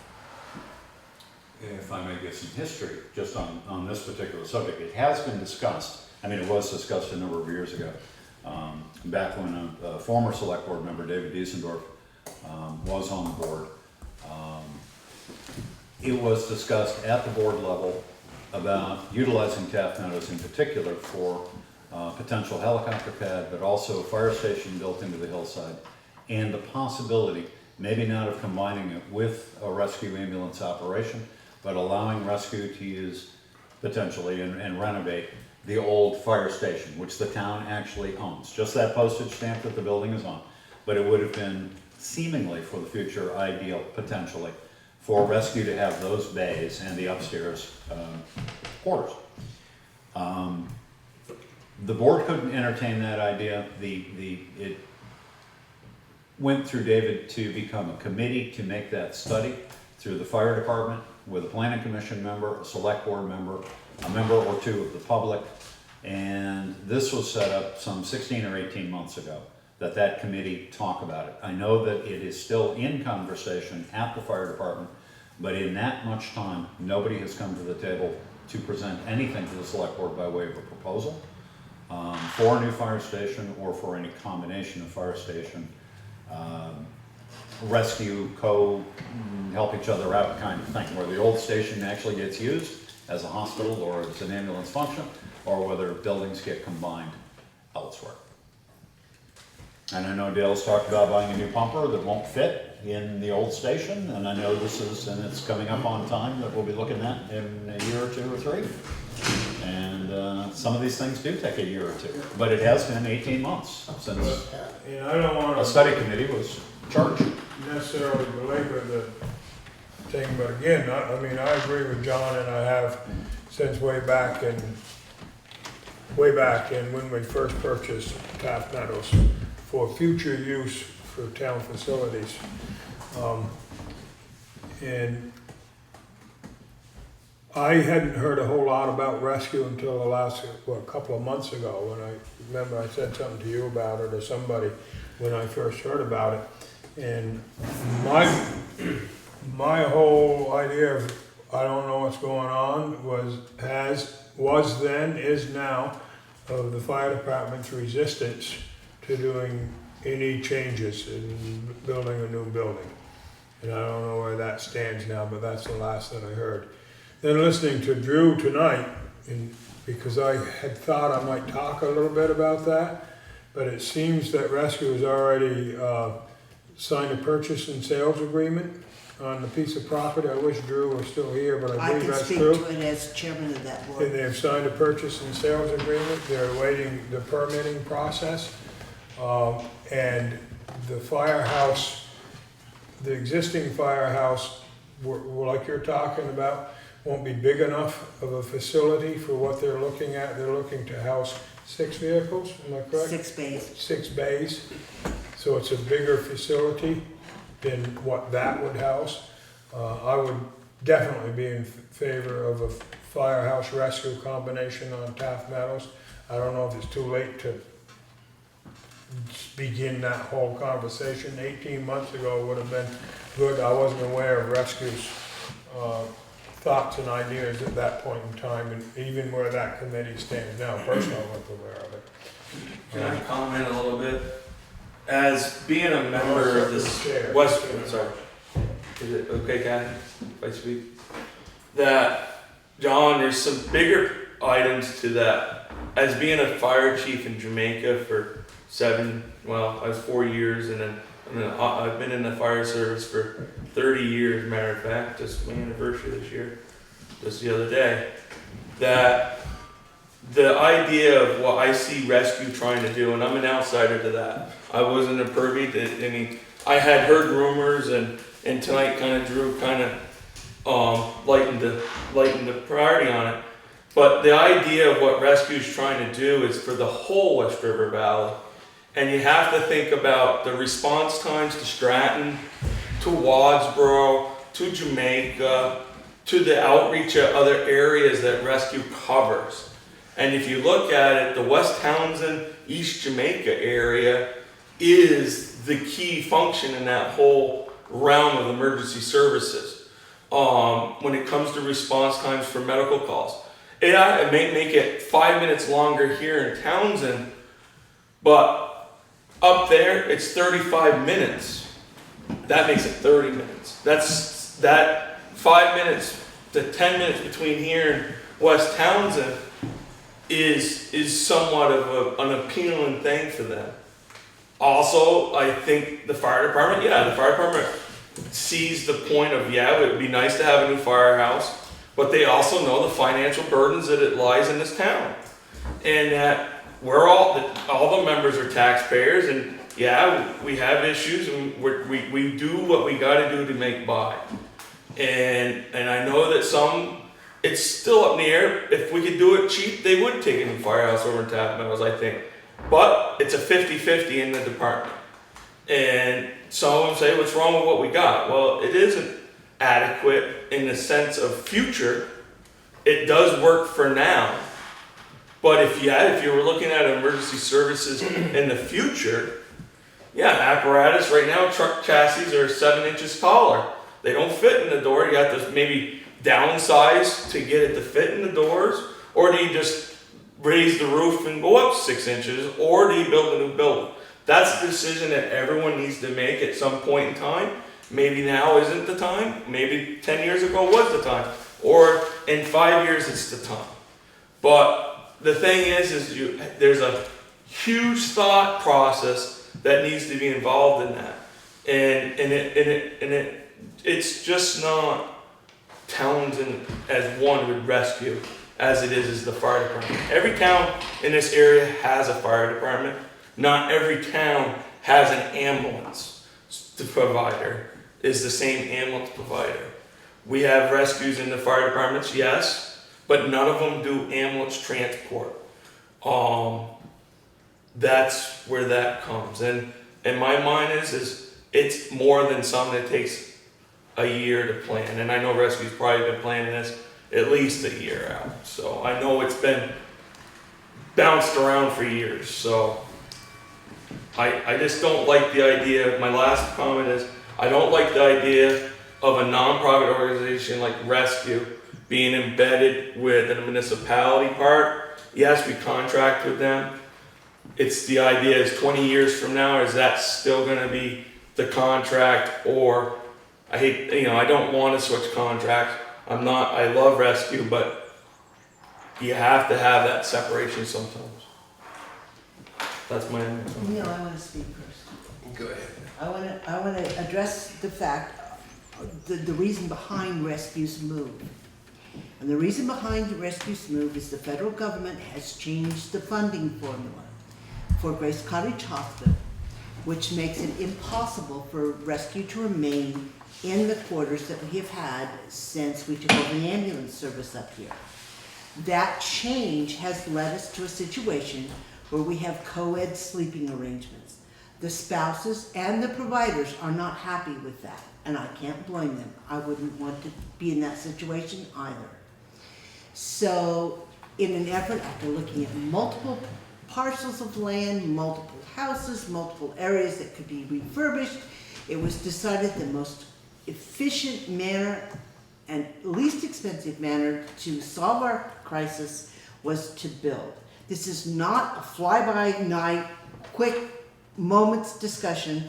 The board deliberated for an intense amount of time. The vote out of 18 trustees was 17 to 0 because one trustee was missing. All 17 trustees were in favor of making this move. The money has been put down on the parcel. We are in the process of having the plans drawn up. We are working with an engineer to establish the siding of the building and working to set a border with the Seventh Adventist Day Church because there's some question about whether it's in the middle of the stream or not. So it's not something that at this point in time Rescue can just throw up its hands and say, we'll start all over again. We have to have something in place when the snow flies this year. Now, did you? What are they gonna put for a building? I mean, is it What are they design? gonna put for a building? It's being worked on. It's being worked on by an architect. It's part of a larger plan. I mean, is it gonna fit into the area, or is it gonna be, you know? When Drew comes to speak to the planning commission, at that point in time, the 250 process will be begun and there will be drawings. I have seen architects' drawings of it. I don't think, it's not a metal building, if that's what you're concerned. So it doesn't look like Valley Cares next to a bunch of houses? And it will be back off the knoll, so you probably won't even see it. from Route 30, or what you'll see is just the roof line. Yeah, I just want to make a comment.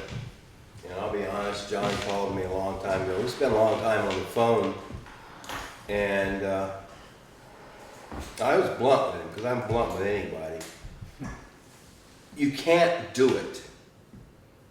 You cannot combine a service like rescue, which provides services to 15 towns, with a municipality.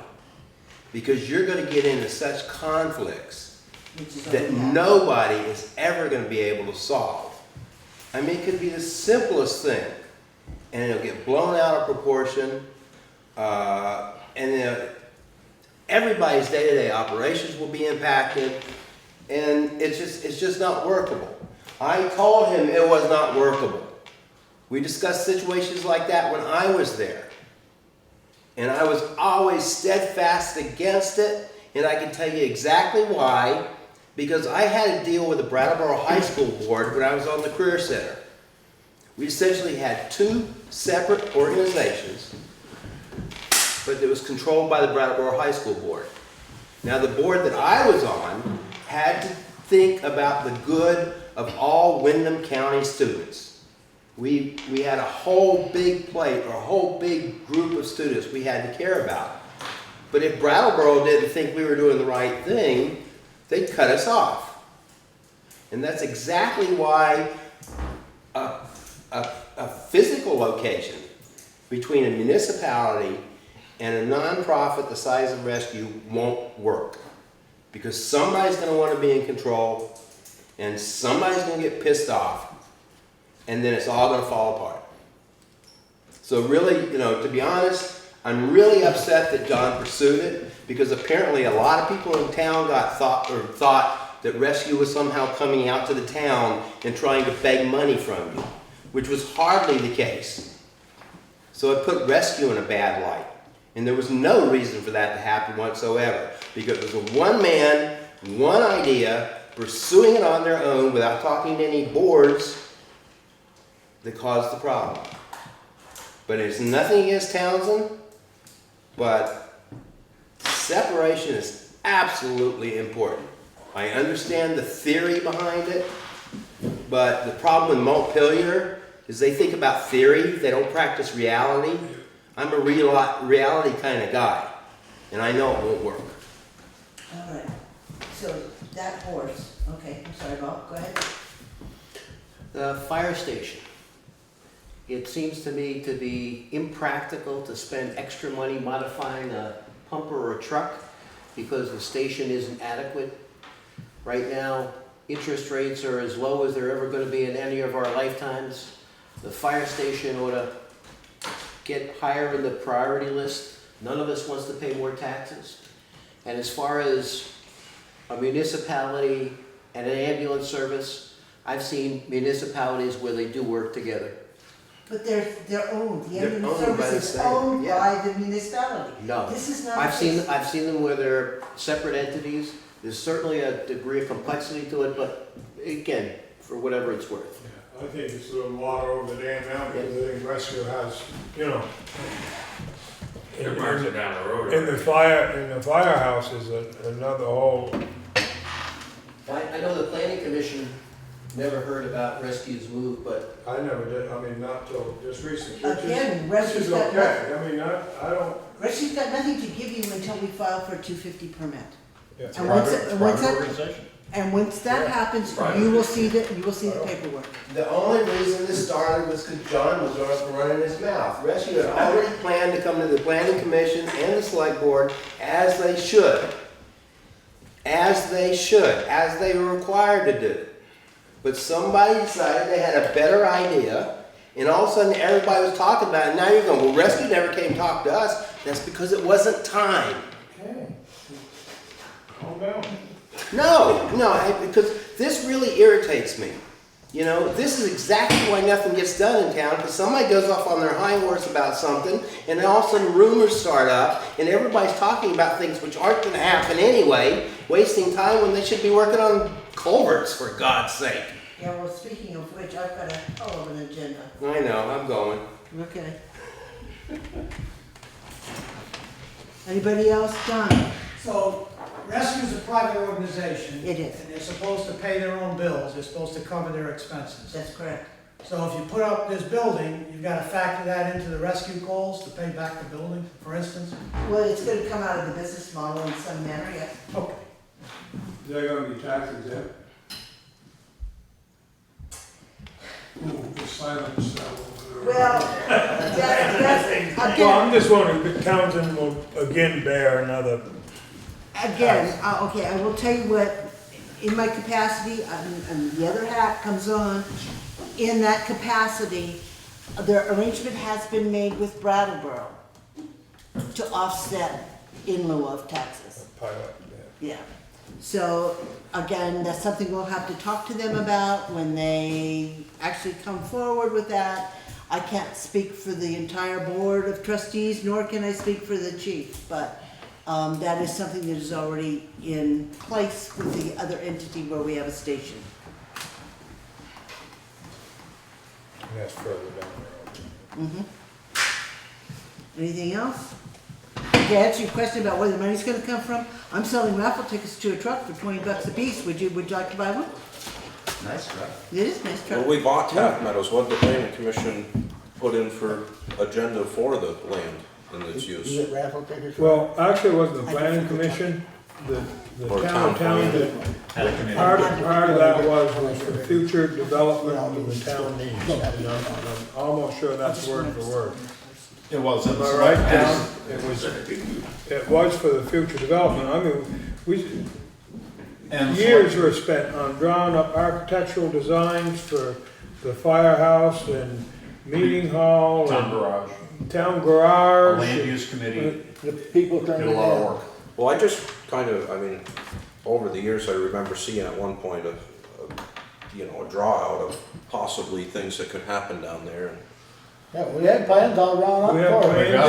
I don't know if we just Right. spend money and throw it by They're the in the cabin, wayside right? and go a different route, but No, I think, we and missed out on again, one thing. and I now don't wanna another get thing. off track here, I think the whole thing rides on the perceived split in the fire department on whether they should have a new facility and or not.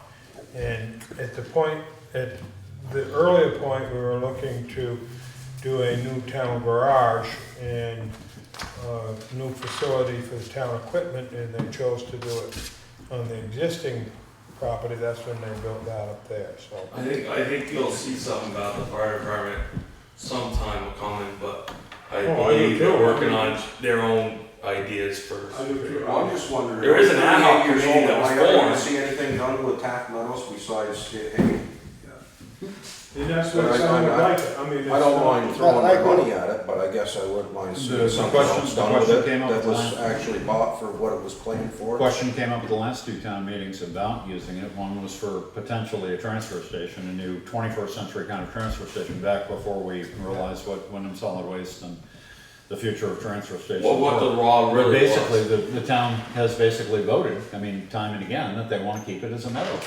Because there are people that want to walk their dogs and we keep it hay. I think each individual project needs to come to the town and be voted on by the It town. needs to go to the board first. Well, go to the board, but then kind of facilitate to the townspeople in their own, and on its own merits and its own. And that's what it's Yeah. done. The fire department shot themselves in the foot here a while ago, and I'm telling you, I'm just gonna leave it at that. Yeah. But I understand what you're saying, Irving, but, 10 years do make changes sometimes. All right. Now, I'm not even sure where the heck I am. Well, got John John. has more Oh, I'm issues. sorry, John. That's all right, now these are much more manageable. That's a Much good more thing. manageable. The gazebo looks to me like it could use a little maintenance, a little paint around the lower part, basically. It's a little rough looking, and it's, we have our big fair coming up, and I didn't know if the select board had any interest in seeing that cleaned up a little bit more than it is. So that's one thing, and we don't have to have a big discussion about it, I wouldn't think. I would think it's the responsibility of the select board to see that the gazebo is maintained. And right now, it doesn't look so good if you all wanna just take a look at it. it doesn't represent our town very nicely. Okay, the other one, which is just as important, is I think Route 35, there should be effort made to widen some of those areas along 35 where people are trying to walk every day. And I realize that it would have to come on a little creep, what I call a little creep. You creep it out, you put a little more shore pack, and you do it where it's feasible. You're not gonna create a sidewalk up 35, but you create areas where people could step off the blacktop when they have to be safe. And I wouldn't think this needs any engineering or any studies or any grant money. I would think it would be a question of talking to the road crew and asking them to widen the areas of 35 where it's possible between the hospital and the senior center. Well, it's some road material, or road material. Yeah, that, you got big expense all the way on account ditching and all that stuff, that costs money. Well, that's not what I'm entertaining. I'm entertaining where it's feasible, you widen it a little bit, and again, it doesn't become a big to-do here. It's just something that the road crew could fit in and widen it. I think it's a major safety issue that we can afford to do, and should afford to do. That's it. When you start widening and keeping your drainage in, that's big bucks. I understand that, Irv, and I've looked at that road just like you do. There's some areas where this doesn't work. There's areas along it we cannot widen because of what you just said. There is some places that could use some shoulder in spots where pavement like this drop, much of a drop off. You are allowed, you should have at least a foot, if not 2 feet, of material there to help save your pavement from breaking off on the edge. But that's a different story for a different day. Okay, that's all I need to say. I'm gonna sit here a little bit and see how the government works. I have to figure out where I am, so good, best of luck with that. Back with reports. We're about to get on to Henry. Oh, yes, No, we're back to reports, we're going backwards. We're back Pass this to Kathy. Well, then we're kind of low level, so we're doing now. It's on your agenda. Didn't work. Okay. Warrants. No, we're not at warrants, we're at law enforcement, the contract is further on down, there's no report other than what Kit, you saw earlier. The What, report under law enforcement? Under law enforcement. Well, the contract is further down, I'll discuss it in the contract. You want to discuss in the All this, contract? Okay. So then the town clerk, we all saw the counter money.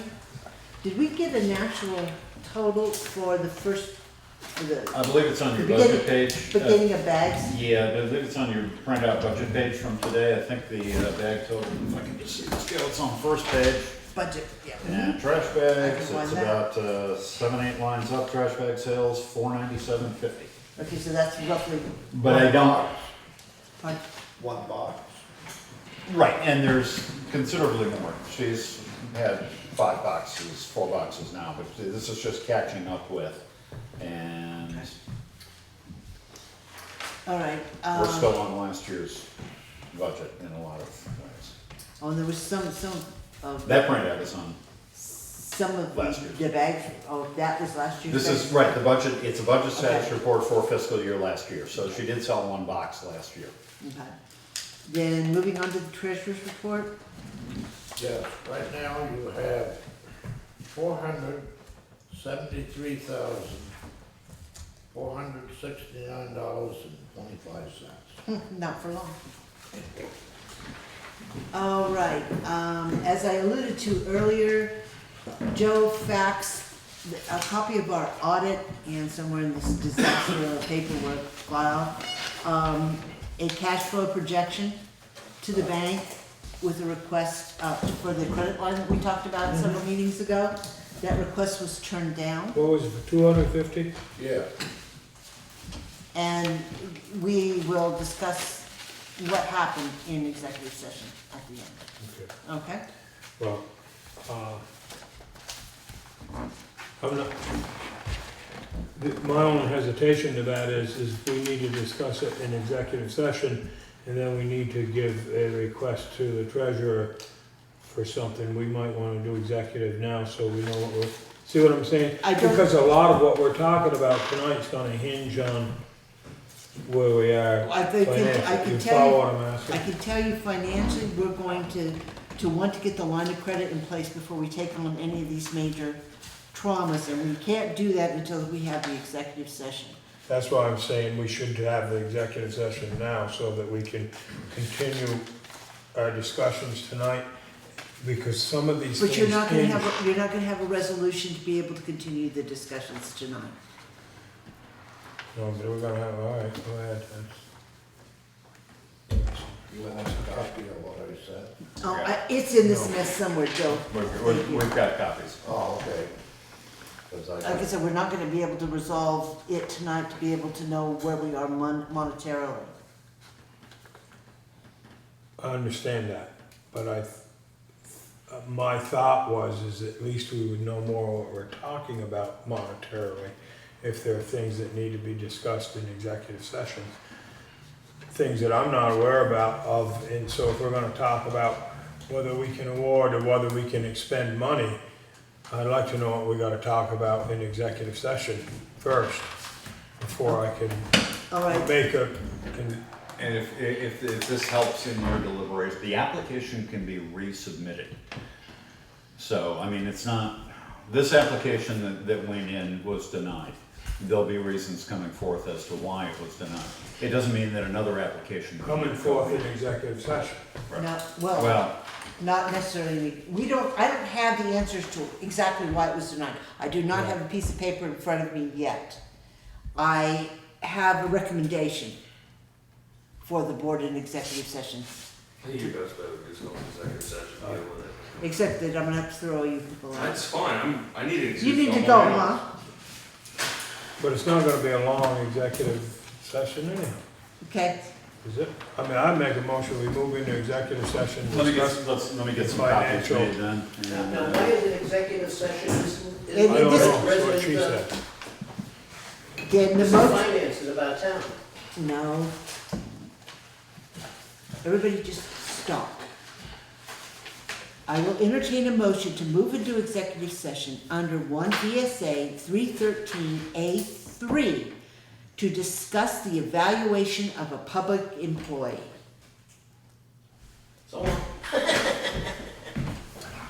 Is there, somebody make that motion? So move. Second? Second. All those in favor? Bye. John, thank you. Thank you. We'll move. John, thank you.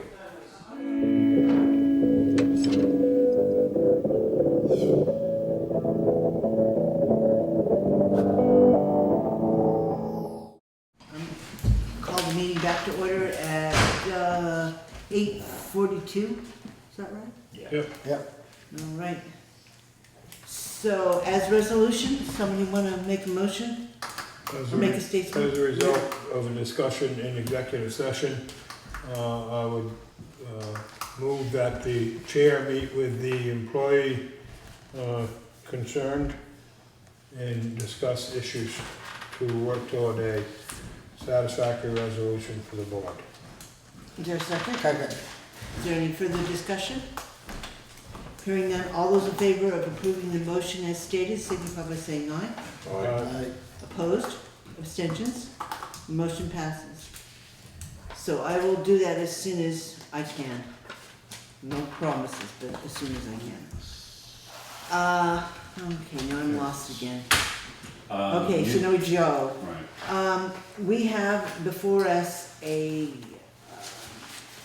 treasurer's order, and it says, we hereby certify that there is due to the town's general fund account and the number, the sum of $16,032.61 from the People's Bank Library Trustees Money Market Account to be applied toward reimbursing library trustees' expenses for the past year. Let this be your order for making such a transfer of funds in this amount, and I would entertain a motion. I'd so move. Okay. Is there any discussion about what it is or what it's for? Hearing none, all those in favor signify by saying aye. Aye. Opposed? Abstentions? Motion passes. Could you give me the number again, Kathy? Yeah, I'll give you the number. 16,032.61. 3, 2. Okay. Okay? Yeah, 16,000. All right. And Joe, you already gave us the number, so we have that. So I guess at this point in time, then we're ready to move on to the warrants. I don't know, these things are all mixed up now, I can't figure out Okay. stuff. That's 8. Somehow we got these cooked 7, together. 8. That fell off of was something, I huge. don't know. Okay, just a minute. So that's 4, that goes with 4. 4, 5, 1, 2. 3, 1, 2. I think there is a 6. Okay. Hey, take your shoe off, count that. Don't start. I won't. Or what? Alright. Okay, so go ahead then with Check warrant report number 70601, payroll, the amount of $7,270.12. Is there a second? Second. Any discussion? Hearing none, all those in favor of paying the warrant 70601, which is payroll, in the amount of $7,270.12, signify by saying aye. Aye. Opposed? Abstentions? Motion passes. Motion for check warrant number 70602, payroll tax, the amount of $2,825.43. Is there a second? Second. Is there any discussion? Hearing none, all those in favor of paying warrant 70602 in the amount of $2,825.43, signify by saying aye. Aye. Opposed? Abstentions? Motion passes. Check warrant number 70603 in the amount of $9,825.63. Is there a second? Second. Any discussion? General fund? Yep. Okay. I have some on that one. Let's see the packet for a moment. In this packet of papers is a bill from Sovereign Solar. That was the discussion we had not too long ago about having to repay and acting as banker. Yeah. Okay, we were just received a new bill, and I will point out to everybody, the bill is dated for service in January to February, which we've already paid a bill for that. And this is supposed to be for the town garage, not the town library, which you've already gotten into trouble paying the town library. So my suggestion would be that we amend this warrant and take that bill out of there until such time as a correct invoice can be brought forward. There are at least 3 things wrong with that bill. They may be typographical or something, but the date is wrong. I think the amount is wrong, but certainly the assignment is wrong. And it's not clear. I mean, we've paid 5 bills so far. This should be the 6th, but we shouldn't be paying for January, February. We should be paying for April, May, as of right now, or May, June. I can't remember which, but yeah, May, June. I know, we deduct it from the thing. So if we were to do that, that would amend the amount to $8,860.65. $8,860.05. That's correct. Does the maker of the motion, which would be Rob? Well, first you gotta make a motion to remove or not, or Right. deny payment of that bill. So I would make a motion that we deny payment of, is there item number? It's Sovereign, it doesn't have an item number. Doesn't have an item It's number. the monthly bill for Sovereign Solar. The monthly bill for Sovereign Solar, there must be some number to identify that bill. Dates.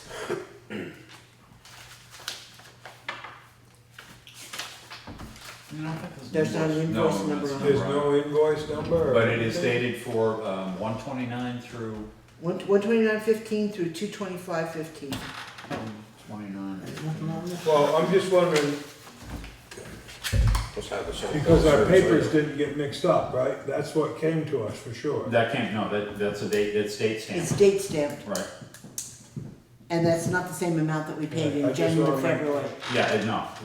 January, There's not an invoice number, but anyhow, There's no we, invoice. we all know which one I'm motioning to deduct. January, February's bill was only hundreds of dollars because the Yeah. sun wasn't out. This is, Almost 1,000. Yeah. Okay? I'll second it. okay. Let's see, the motion on the table is to remove, To deny payment of, to deny the payment for Sovereign Solar of $964.98. All those in favor signify by saying aye. Aye. Opposed? Abstentions? Motion passes. So then, we would amend the warrant less that. yes, So I would entertain a motion then to amend warrant 70603, which is general fund, to the amount of $8,860.65. should come from, Rob would be the Yeah. maker of that. You agree with the amendment? I do.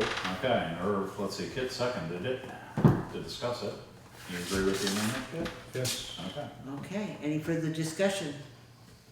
All those in favor of amending, or the motion as amended, signify by saying aye. Aye. aye, Opposed? Abstentions? Motion passes. No, I'm not gonna sign.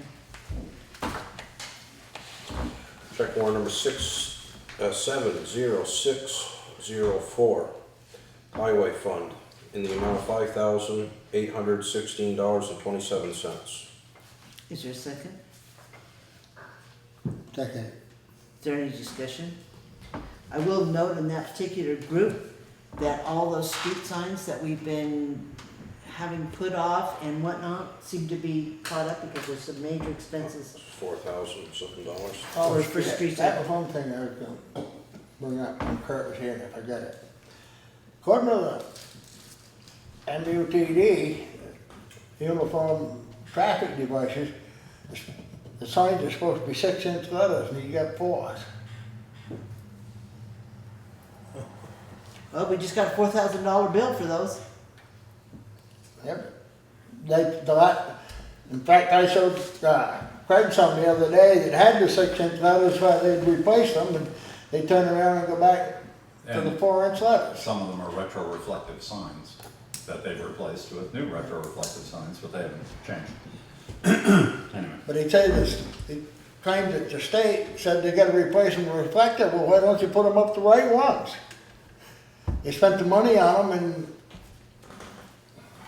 well, we spent the money now, I mean, we got what we ordered, right? oh yeah. So we're gonna pay that and then make this an issue. Yeah. Is our next, All right, so all those in favor of approving warrant 70604 for the highway fund in the amount of $5,816.27 signify by saying aye. Right. Opposed? Abstentions? Motion passes. they're not gonna give you any money back, you can't return the sign. No, they're already up I mean- anyway. Dear God in heaven. Check warrant report number 70605, Equipment Fund, in the amount of $17,379.55. Does that include the payment for Sterling? Yes. Of, $16,497.53. just wanted to make that of record why that's so high. Is there a second to that motion? In a second. there are still some questions to be asked about that because we received more than that from the insurance company. The bill came in a little less than the amount they sent us with the $1,000 deductible that we have to pay. So we need to straighten that out. We may owe the insurance company a little bit back. But what is this additional gasket with large freight charge? Does that have to do with the Sterling? I'm gonna ask that she not do Excel spreadsheets with notes on them. Okay, I'm just curious.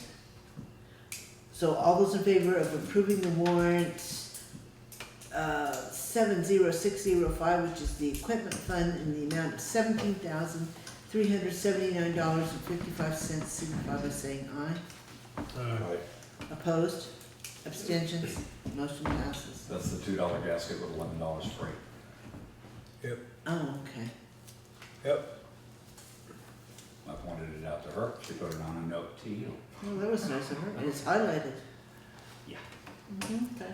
Check warrant report number 70607 in the general fund. No 6? No 6, Okay, so there is no 606. We No. got a 7, we got a 607. yes. In the amount of $6,550. Is there a second? Second. Is there any discussion? This is what was remaining for this year, for social service payments. Yes. All those in favor of paying general fund warrants, I lost it. 70607. Yes, in the amount of $6,550, signify by saying aye. Aye. All those opposed, abstentions, motion passes. I can't write and talk at the same time. I don't even know how to write my name when I'm talking. Check warrant report number 70608 in the general fund in the amount of $3,730.35. Is there a second? Yep. Any discussion? This is the refunds on real estate tax overpayments. Yep. So no other discussion, all those in favor of paying This, more? Yeah, go ahead. that's the overpayment of taxes. That's in last year's budget or this year's? Last year's. That's last That's, I year's. just wanted to make sure, so Yeah, we got some budget issues, that's all, I just wanted. we actually don't seem to have anything coming out of last year. Okay, that should come out of last year, right? These are all on last Excuse me, out year's. of the new year, Yes. out of the new year. Yeah, yeah. There's absolutely nothing here that, for the Okay. new year. Okay, now where are you? All those in favor of paying warrant 70608, which is general fund, in the amount of $3,730.35, signify by saying aye. Aye. Opposed, abstentions, motion passes. So we spent somewhere in the vicinity of $52,000, right there. Some of those payments I think are this year's, but not on that particular warrant. We should have paid Windham County tax, we should have paid assessments. No, because she actually broke them out by the year, and Windham County tax has already gone out. It went out on the I don't know, but 15th of June. I don't know, but I'm telling you, or maybe it went out separate. I mailed some checks on the 1st. Well, then she forgot to put them on the warrant. They should, maybe that's number 6, because there were checks that were written that were due in 2016, and it was not okay necessarily to write a check, but they want to keep, you want to keep that separated from the 2015s until you close. This is to clean up 2015. Right. 2016s are due, and there should be checks going out, and Joe's already mailed them, but they need to show up on a warrant for you to. And that's why the numbers are skewed. There's no warrant here. None of these numbers reflect any of these that you're doing. No, Shouldn't. so we don't have an accurate. No, account. this one will be accurate as of tomorrow afternoon, once she writes $56,000 worth of checks. But not, no, it won't if she hasn't included 06. Well, we gotta go find. That's what I'm saying, so our numbers, if we're trying to make financial decisions on numbers that are just totally skewed and not accurate. Am I correct? You're correct.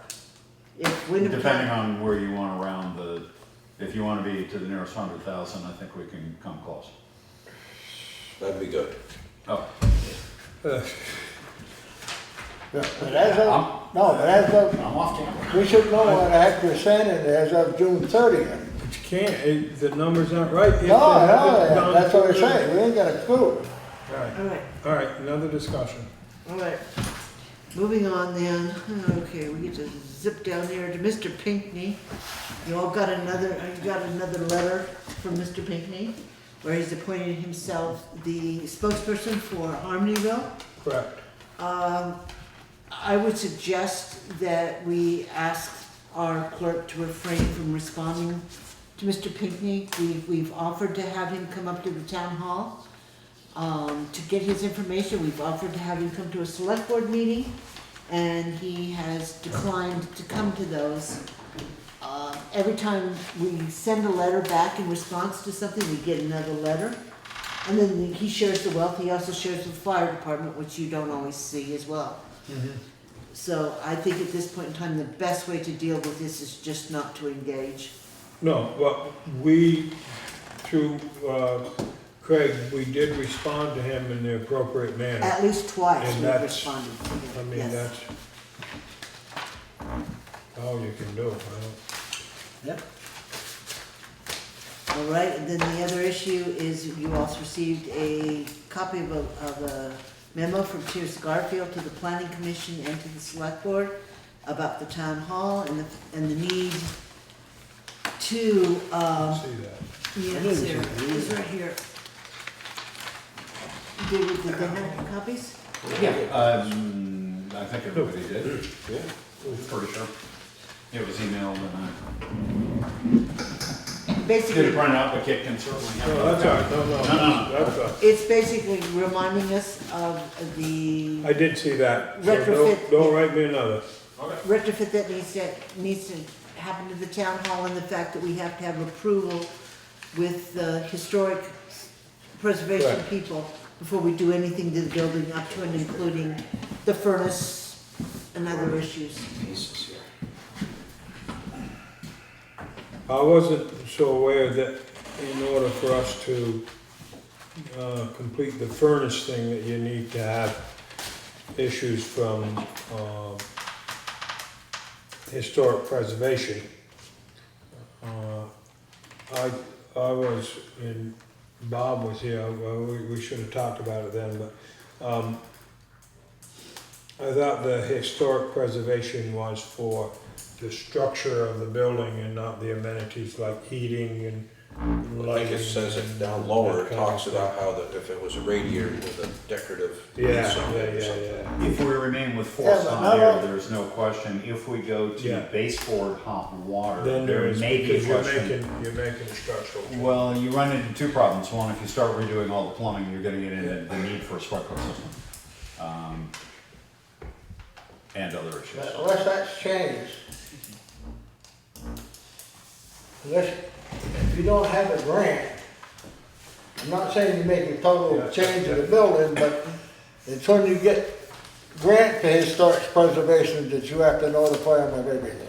The way it used to be, you know, at least. Well, I do know there was money put into the budget that we just currently came into for taking a look at the porch roof to see what was involved with that water damage that we have up there.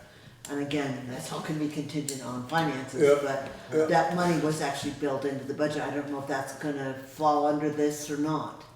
Shouldn't. That's a repair of the first story ceiling out here on the porch or the second story floor. There is a leak in it. We're losing paint. There is an issue with the legality of allowing people onto that balcony out there, primarily because the handrail is at like 28 inches instead of 34. That's an easy one to rate. I mean, we could bring that up to code without a lot of expense, but the bigger issue is whether we're losing main timbers in the floor joists, if you want to call it that, on that second story balcony. Because if those are beginning to rot, then we're going to have a collapse. So I mean, there was money put aside for an assessment and potential repair if it's not that serious. But we do have a leak up there, and it's just a flat, tarred floor. So there's a leak in the floor. See, we treated that 2 or 3 different times, and they weren't supposed to be out on that, but the people get out on that, then it screws up. We run the town hall, people go upstairs, they open the doors because it's hot, and people go up. Regardless, that needs repair. Oh, yeah. That, No, no, Needs to be I'm not- assessed. I think it's a priority. We need to assess it, right. And I think that, as Tiz points out, that Keefe and Westner have that all planned, and it may be old, and we may need to get a hold of them and get an update, but that is the priority, and it has been for a while, but That we porch? just never. God, we've talked about it since I was on the board, and probably before that, and probably way back before Yeah, Herb we was on talked the board, about and it. that We goes had it. years We ago. had it retreated and stuff, and Well, The like I board, said, the board did put money in the budget, at least for the assessment on it. If Right. it's a, $20,000 repair, then probably not. But if it's only a relatively inexpensive carpenter job, it shouldn't be that. It shouldn't be that. Well, it depends on whether anything's rotting on the inside. all right, But I believe Keefe and Western looked at that, and we can look in those reports, and we can call them and ask them Yeah, we can look in the report again on the specifics, but I don't think they actually opened it up and took a look, which is what really needs to happen. We're hoping that was I gonna thought happen. we had a whole written, When Ingram was here doing the fire doors, part of their contract, or part of their understanding was they were gonna go into that. If they got done in time, they were gonna spend a day or two and take out some of the ceiling, the furrows, just a and medium give us a board. written, I thought we had a written I thought we did from. list of things that needed. Oh, we have a list. No, We have a I list. mean, what that porch requires. Okay. That Maybe could be- not, I It could be, could be wrong. no, but it could be. We'll. You know, it just, it's another thing for your plate, but if you just give Keith and Lester a jingle I'll pull the file and, and I'll call them. and just ask them if they have the recommendations for that upstairs balcony and porch. And if they need to be updated, Porch and if they roof. do, how to proceed, cause that really needs, somebody get hurt there, we're being a major problem. Oh, yeah. Then we can build a new building on. There you that go. house. Oops. I'll tell you what, I've got some room land to see. Anyway, moving on, we did have, in between sessions, we had postponed the signing of the fence easement between the town hall and the building next door until we had the language added and the lawyer vetted the language that was in there. Correct. That has since happened. The signatures have been gathered for that, and we need a motion to ratify that, since it's essentially done. Yes. So all the signatures have been gathered to allow that closing to happen and allow that fence to come up. So I would entertain a motion to ratify, what was the official language? It was an easement for. It was, yeah, it's an easement and license. The easement for the septic system, the license for the fence. And it was based on a change in the language that was approved by Art. No, but I just can't remember how it was referred to for the motion. It's in, okay, I can actually look in the last motion. Last minute's right there.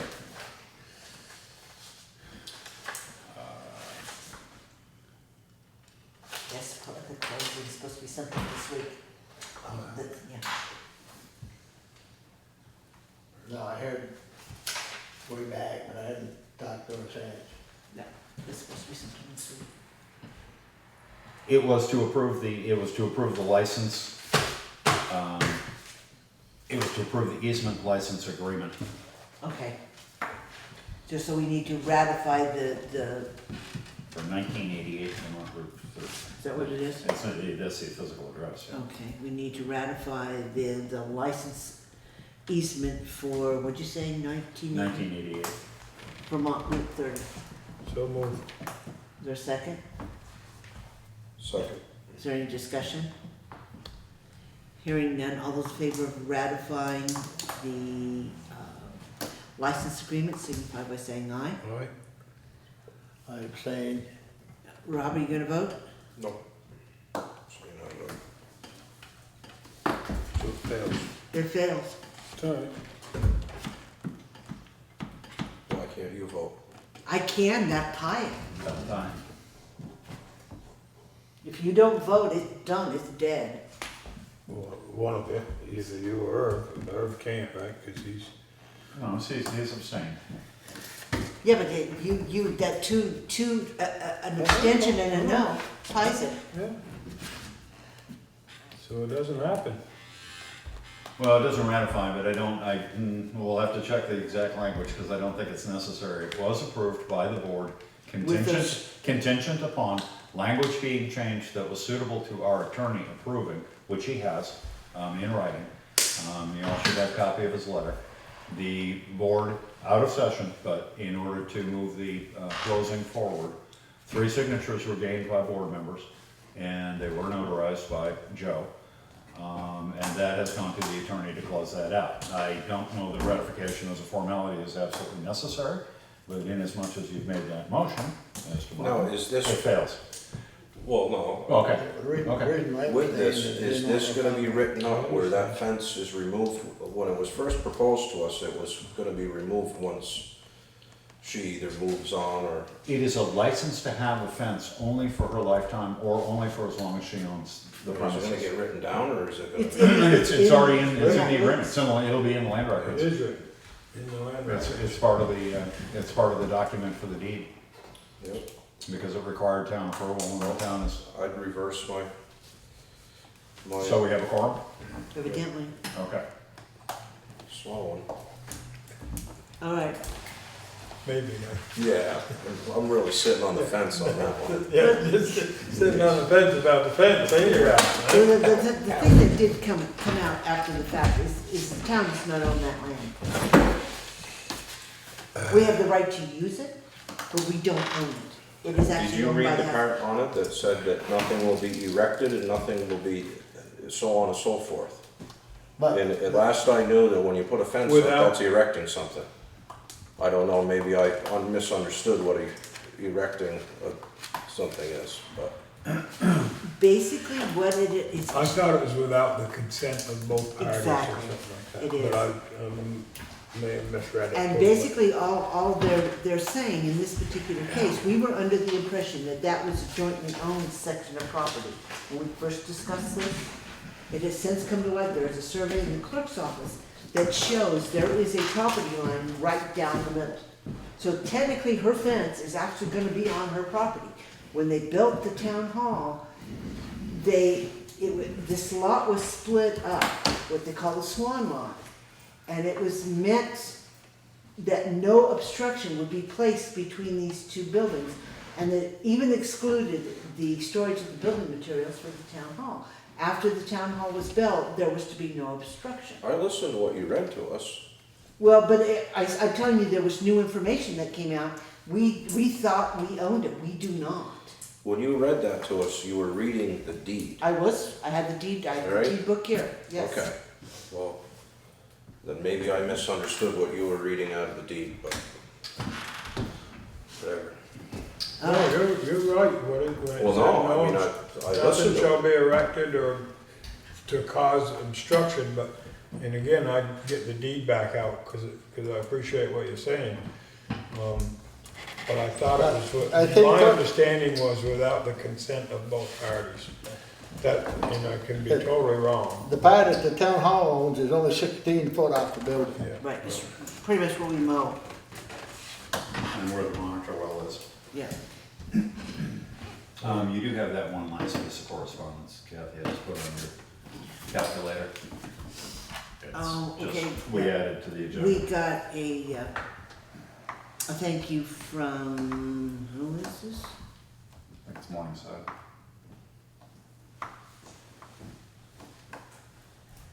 Yeah, Morningside Shelter and the Brattleboro Area Drop-In Center. It's a thank you for the payment to the voters of Townsend for approving the funds for those two entities. Good. Signed by Libby Bennett, the development director. A Nice. little bit of good news for the. That's very nice. It was. Yeah. It is. All right, now moving on to the Plumb Road Community Solar LLC CPG application. It has been withdrawn after a lot of hair So pulling. it's a non-issue at this point in time, correct? At this point, the town received, I believe today, official notification? A request for withdrawing has gone in. You didn't get, you just got the request that the property owners did, okay. Yeah, we have a copy. So you But haven't I heard do from understand CPG? that the Public Service Board from homeowners, I do understand that the Public Service Board approved that without debate. So it has physically been withdrawn. The paperwork we have is just simply the request for withdrawing it. But that was effective last Friday night. A week ago, Friday night. So is there any other discussion on that? No? All right. I will say that ate up a lot of people's time. Yeah, I missed a negotiation meeting because of it. I've got about 20 hours in it. The next one is the net metering agreement with Sovereign Solar update. I met with the attorney, oh my gosh, Craig, when was it? Thursday? 1:30, 1 o'clock. And we went over some of the issues that we talked about at the board level, the fact that we're being credited and having to pay back the money that we talked about earlier this evening. And that the attorney at this point in time is reviewing the agreements to see what might be able to be done to make it a little bit easier for the town to continue on in this agreement. The language in the net metering agreement is slightly, I won't say slightly, it is different than the language in the lease agreement, both of which refer to the agreement per se. One overrides the other to some degree, but they're both different. So anyway, the attorney is looking at the two agreements and seeing how they dovetail, where they overlap, where one supersedes the other, and how specific they are legally as to, because we have some pains with this. There's some financial cost in this net metering agreement arrangement that we have that we still haven't entirely come to terms with comfortably, I should say. Keep it simple. Yeah. So we're waiting to hear, he will get back to us as soon as he has some kind of a feel for it and with a recommendation. Officer appointments, I believe we had a volunteer to serve on, I want to say Senior Solutions, was it? No? Valley Cares. Valley Cares. I knew it was one of them. Good. And that was CLerk, expressed an interest in the, and she hasn't gotten back to me on the other, but for Valley Cares, she agreed, well, she just offered out of the blue. Good. So. That's very nice. So I make a motion to appoint Cor as the town representative to the Board of Directors of Valley Cares. Okay.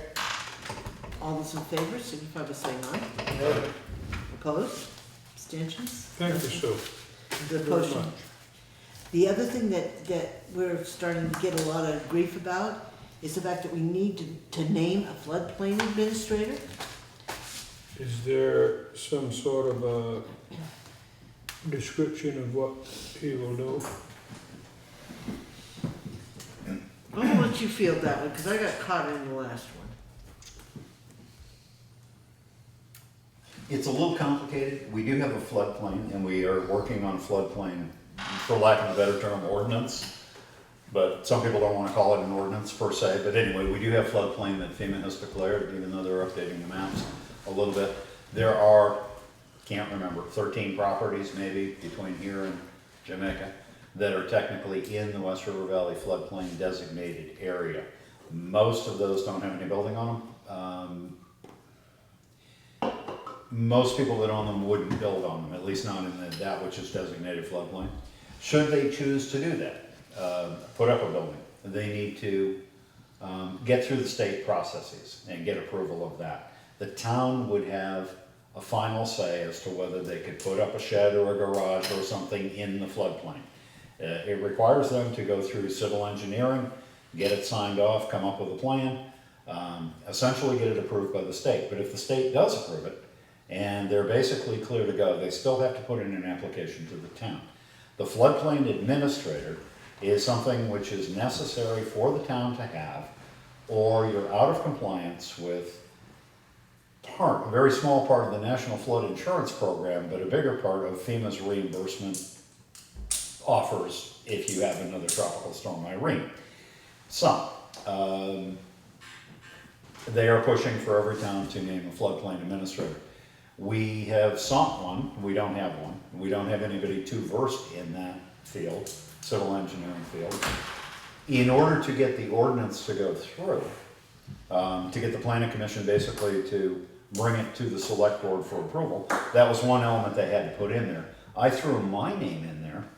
Well, we originally tried to have it be the select board or the planning commission or a combination of both. So that if somebody put in an application, the select board and planning commission could look at that application, review it, and make a pronouncement as to whether it was approvable or not. That wouldn't fly, was refused by FEMA because they want a named individual, they don't want board. With who? With FEMA. Basically, Windham Regional said that's not gonna go, we need a named individual. Finding that we didn't have any, I threw my hat in saying, well, just put my name down on a piece of paper, you can sign it, I can resign, we can find somebody better. I mean, we'll get this done, it needs to be done. Or I can take the training.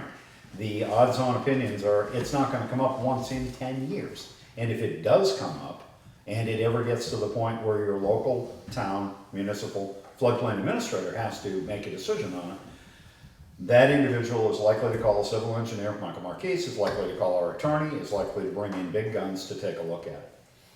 That having been said, and trying to put my name in just to get us out of a sticky wicket, because we couldn't find anybody, there was objection by the select board to my doing it, because I didn't have all the prerequisite training.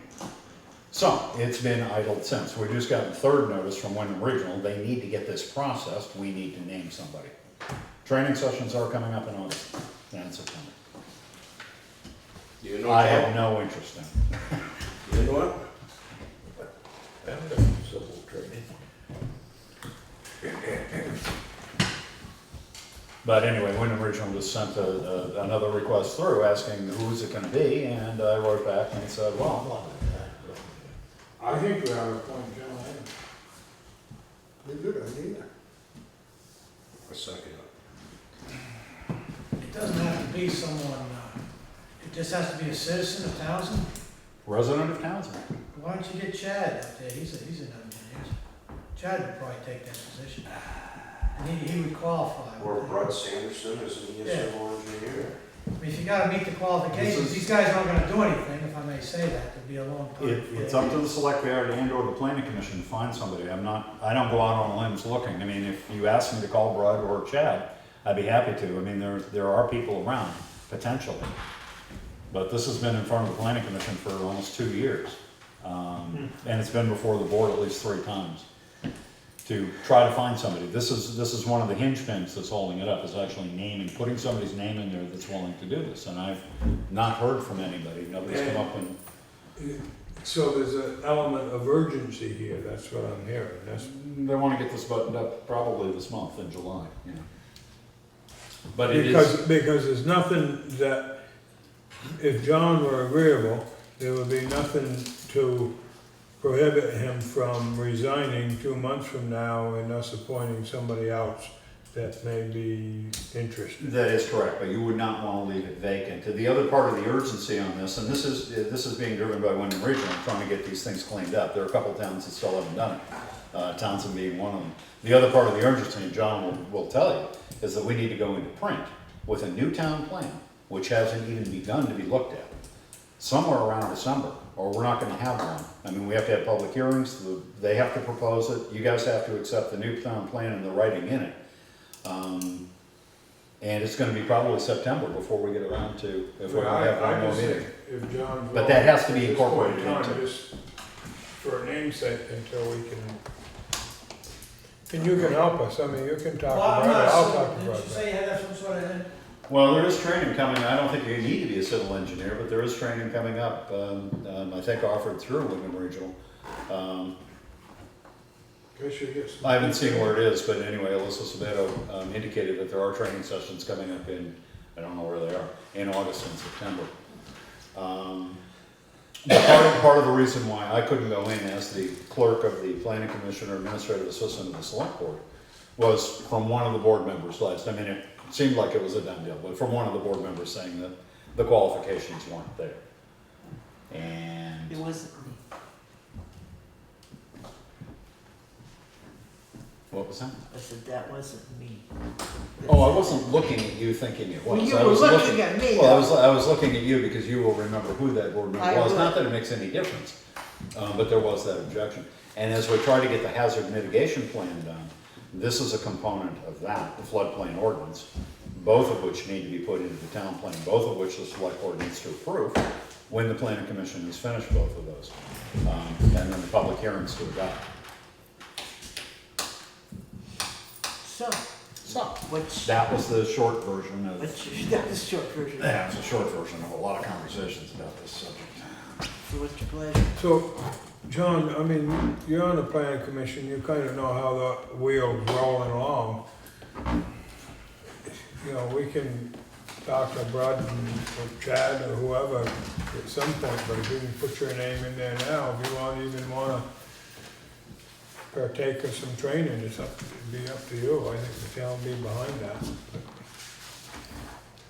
Just, let me ask you this. You know, I hate to keep What's the job tabling. pay? What's the job pay? Guess. Twice what the planning commission job pays. Oh, that'll be good. I know.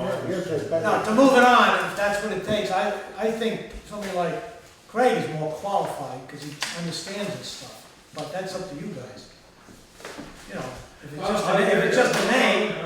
just a name to get this thing moving. You don't want to say that on camera, really, though. Well, I mean, that's what we're after, that's what he asked for, I don't mind saying it on camera, or what we're. And that was my response, that basically, in these conversations, I've attended a couple of meetings at Windham Regional, there was a shared services committee that was formed, excuse me, late last fall, early winter.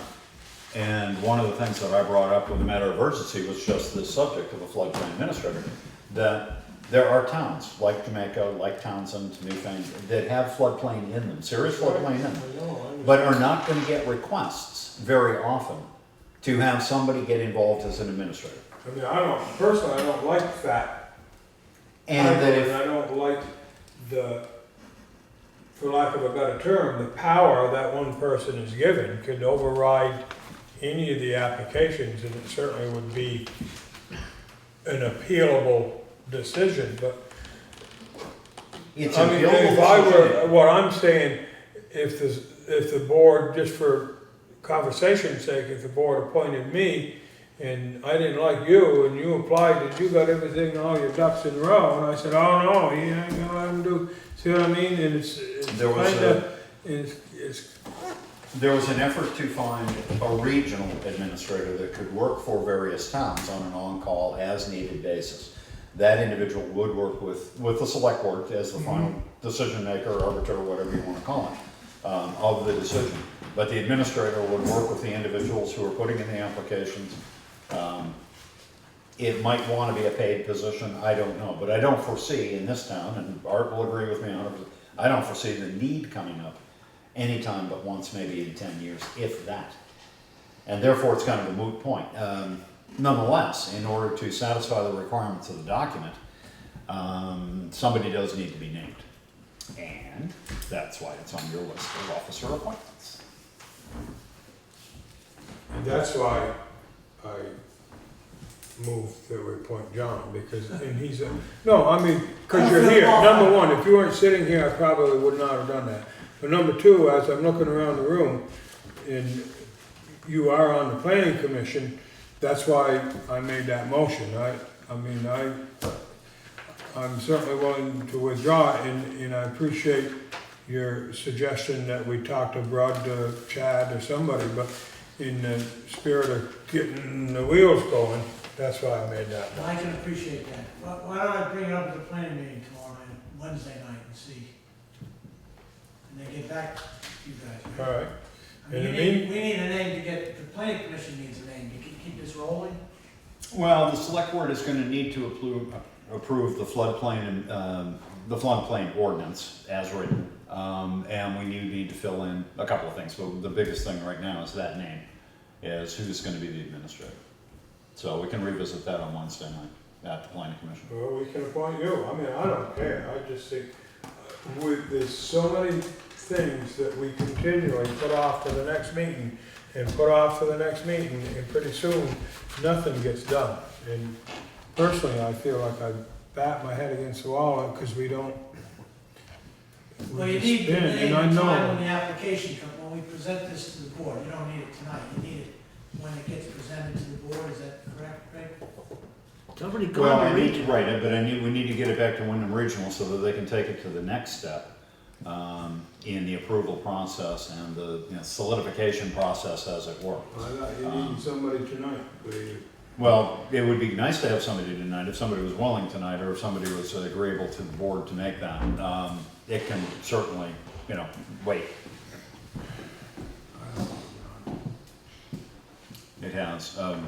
Not to change subject, we still do need senior solutions. We do need an appointee to the Windham Regional Commission as well.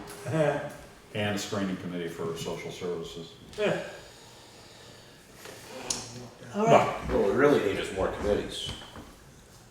Need more people interested in town government to actually serve the town. It falls on the same hats, or under the same hats or shoulders So was, too often. Was Kit's motion seconded? No, it's not a motion, really, it's a nomination. And if John is not willing to accept the nomination, then it just sort of dies on the vine at this point. But John is willing to entertain it through the planning commission meeting on Wednesday night, which I think is a good thing. I appreciate it. We'll talk about it Wednesday. All right. Then we've already talked about the job description for the transfer station. We have a copy of a contract from the sheriff's department that I've lost now and all of this that we need to discuss, because right now we're on probation as far as coverage for law enforcement from the sheriff. What's being on probation?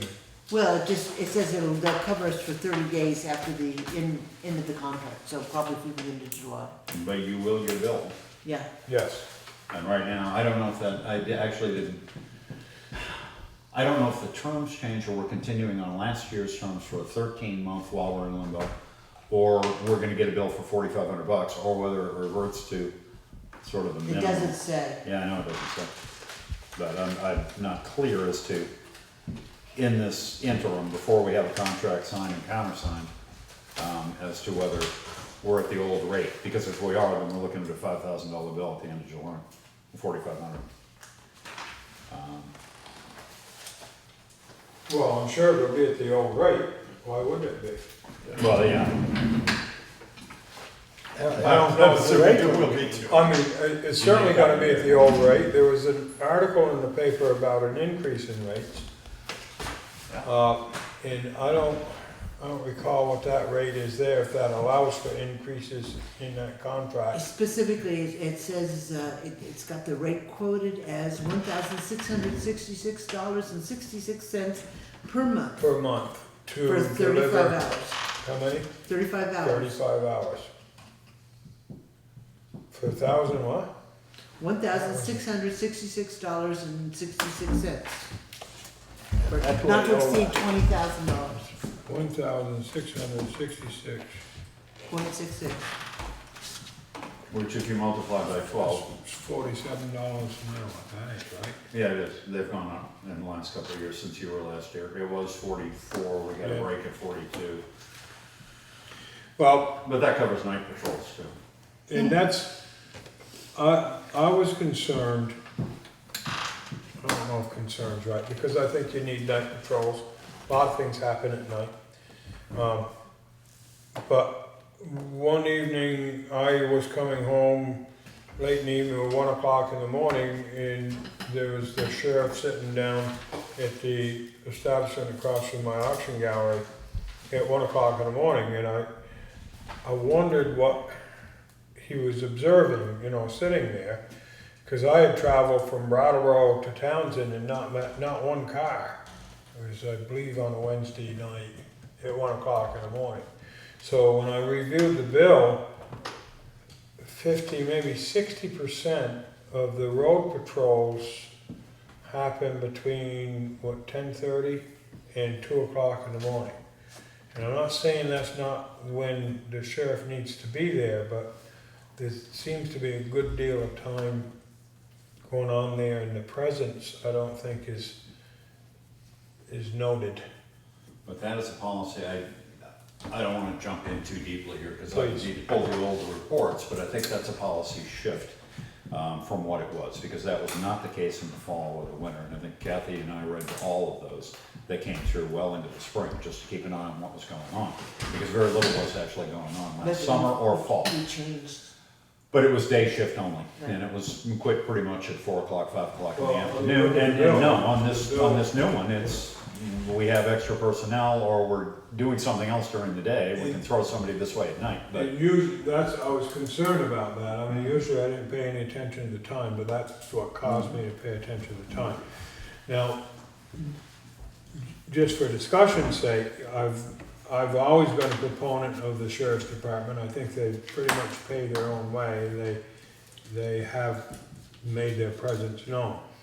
Having said that, I was pretty dismayed at the response when we discussed drug trafficking and that sort of thing going on in town. I was concerned that the sheriff's department wasn't able to do any criminal investigations, and primarily I believe it's because of the town's budgeting process, that we didn't budget enough money for that. I talked with a couple of other towns, and I talked with a couple of select board members from Newfane, and I believe tonight they're meeting, contracting with the Vermont State Police, who would probably do more. I guess they come anyhow. If there's an accident or criminal, something happens, the Vermont State Police come anyhow. Yeah, the sheriff So- want to check on the accidents. So I think that we may want to, before we sign those contracts or whatever, we may want to have a discussion with the Vermont State Police and see what I didn't realize they were back to contracting, because we used to, remember? Yeah, right. We used to contract Vermont State Police, and And they kind of got out of it, they didn't have the personnel to pursue that, and the sheriff's department, either if we didn't contract with them in entirety and not the Vermont State Police, then they weren't gonna, that was several years ago. But the Vermont State Police did not wanna contract with us at that point in time. So I don't know, this is just in the last couple of days that I've talked to anybody, and it may behoove us to talk to the Vermont State Police and see. I'm on camera, I guess it don't matter, I'm just gonna talk about my own feelings, but I think the town of Townsend, I think there's a drug problem going on in the center of this town. I don't know that it's being addressed, and I think that maybe as a board that we have some, if nothing else, fiduciary responsibility to address that, whether, and I don't know how to go about that any more than what we've already done and haven't made any headway. The rescue was called over there a couple of days ago for drug overdose. I'm concerned that it's gonna continue to happen. It's in front of the high school, it's right in the center of town. I don't know how to move forward. So it all comes under the law and enforcement, not necessarily just the Windham County Sheriff's contract, but law enforcement. What do we need as a town of Townsend? Well, I will tell you one thing that I highlighted in the contract, and Sheriff Clark mentioned this when he was speaking to us. It says, as number 12 in the contract, the office may assist other agencies in an emergency within or in close proximity to the town and will request, if needed, assistance from other agencies. The office, being the sheriff's office, will not be the primary responder or call taker for 911 or other emergency calls. If you have a burglar or you have an immediate situation, do not call the sheriff's department. It's right in the contract. And that's what concerns me. And anecdotally, and I don't mean to, this is your discussion, not mine, but there is a huge cost to doing an investigation in manpower and in paperwork and filing and following up. And law enforcement services, whether it be the state police or the sheriff's department, are short on manpower.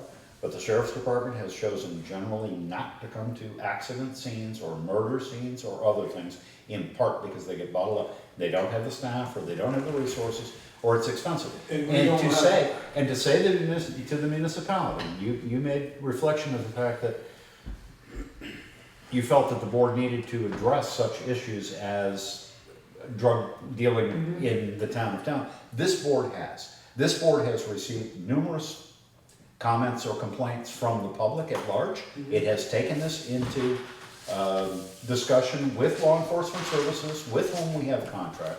And if law enforcement services will not do law enforcement, regardless of what that means, then I think somebody needs to rethink what this is all about. Well, but law enforcement that sits and says you have not allocated enough funds for us to do that.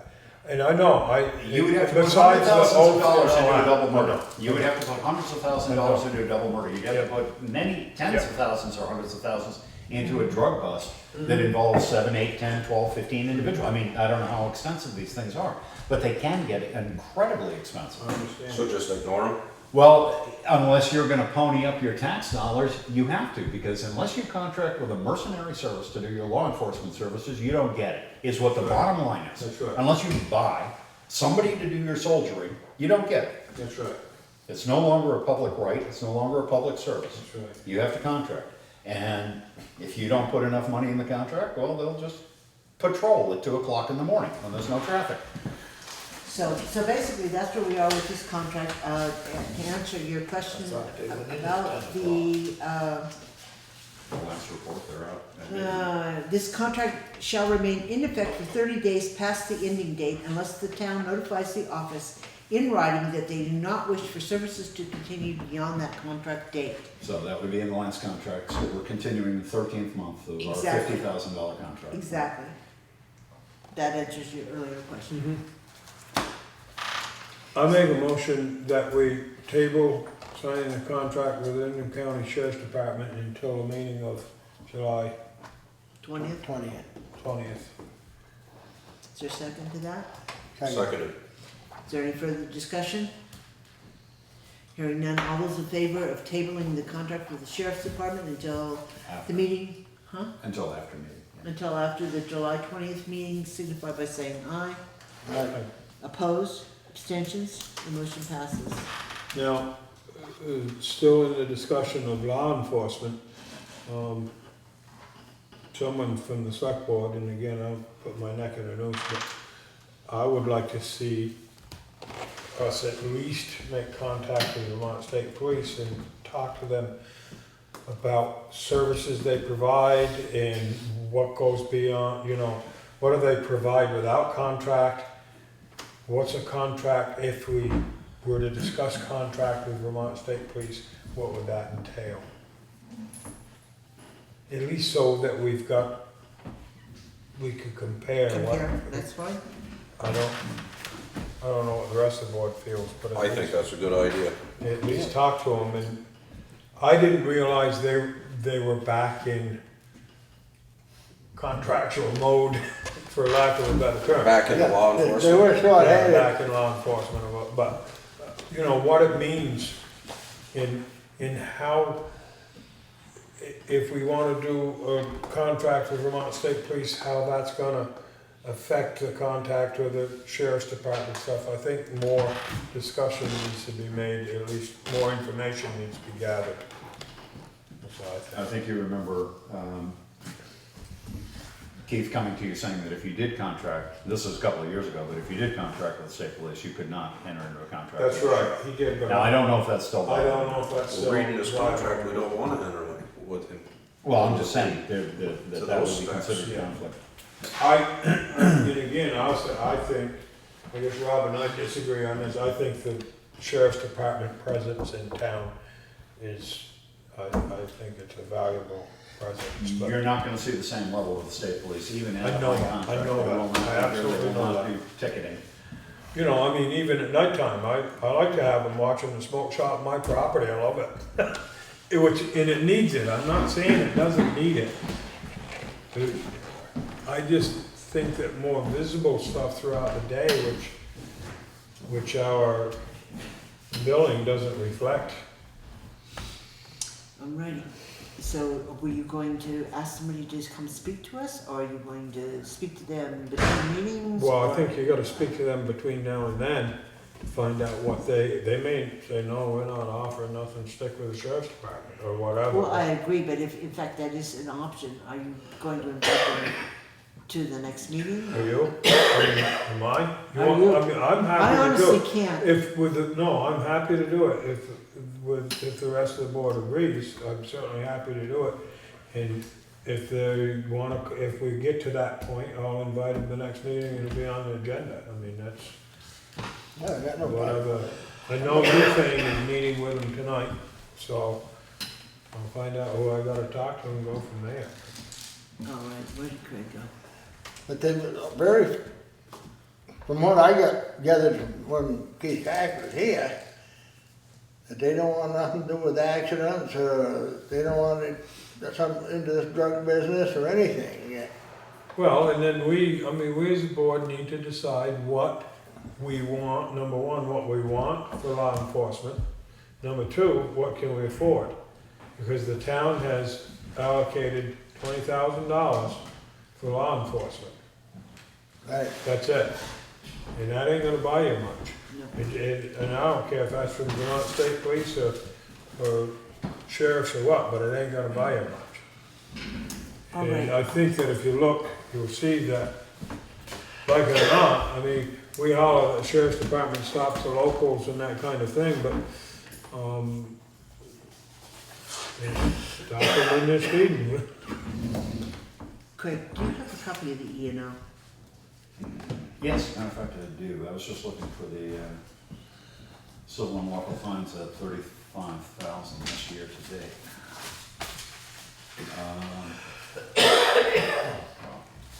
I should have. Yes, I do. So the town recouped 35,000 this year? So far, yep. Out of I'll a say most 50 of that's come in the last 3 months. Yeah, easily. Well, I think it's usually toward the end of the fiscal year when we get fined. It was money. actually used to be during the winter. I mean, and when we Yeah. had, you remember when we had the cops grant But program it with the came in- deputy on yeah, it? yeah. That was year round. I mean, Yeah. and he was on the kids, walking around on the common, talking to people, and talking to the kids coming out of high school. That was a good program, and that was a 40-hour week. But most of the fines were, on Route 30, West Townsend, skiers. I mean, it was the people going way too fast. And that was generally in the fall. Well, I mean, West Townsend's a perfect example, enforcement They've work. pleaded for, in years past, they Yeah, pleaded work. for some law enforcement out there because it was getting way out of hand. Have you go up through there on a Friday night and they get cars the way the hell down this side of the bridge? Oh. Both sides of the road. Oh, It's a breaking state the law, highway. they're breaking the law, that's, It's a state I highway. know. It's not, I mean, town. No, I realize that, but they've outgrown what they used to as far as the store and stuff with no parking. I mean, the town could say something about it, but the argument would be it's a state road. It should be the state that says something. but again, I mean, we have, as a board, we need to decide what we want to contract for, or what we want, and what we have the ability to pay for. And at $20,000, you don't have the ability to pay for very much. Anyway, we received the following from the listers. It says the Townsend Board of Listers respectfully requests the following utility to be considered in errors and omissions, and it's Sovereign Solar, and this utility is set as inactive out at the old town dump. This is the one we've been talking about. So they would like to add it, it is not in the grand list, they would like to add it to the grand list under errors and omissions as a utility. So I would entertain a motion to do such.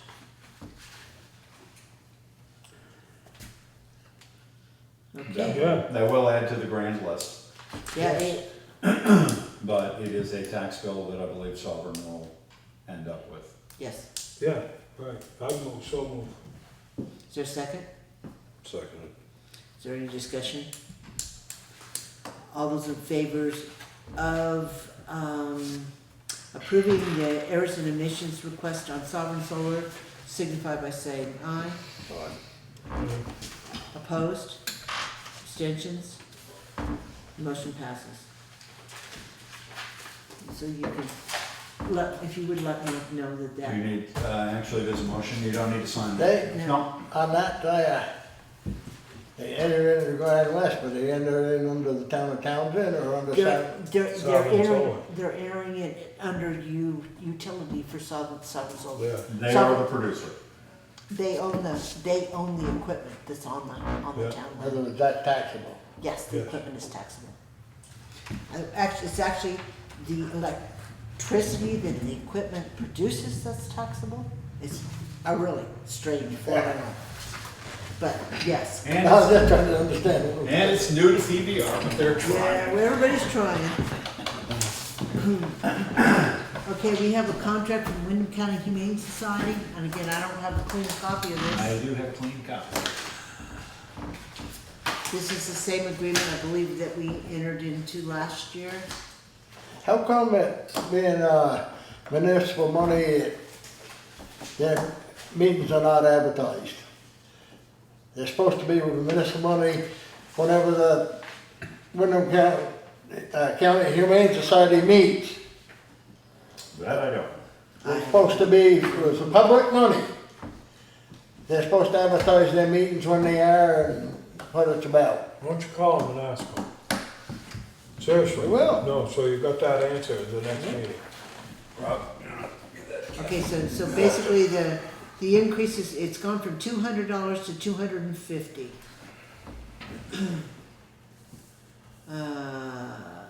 And I believe, I don't remember the particulars on this, it's been a year since I've read it.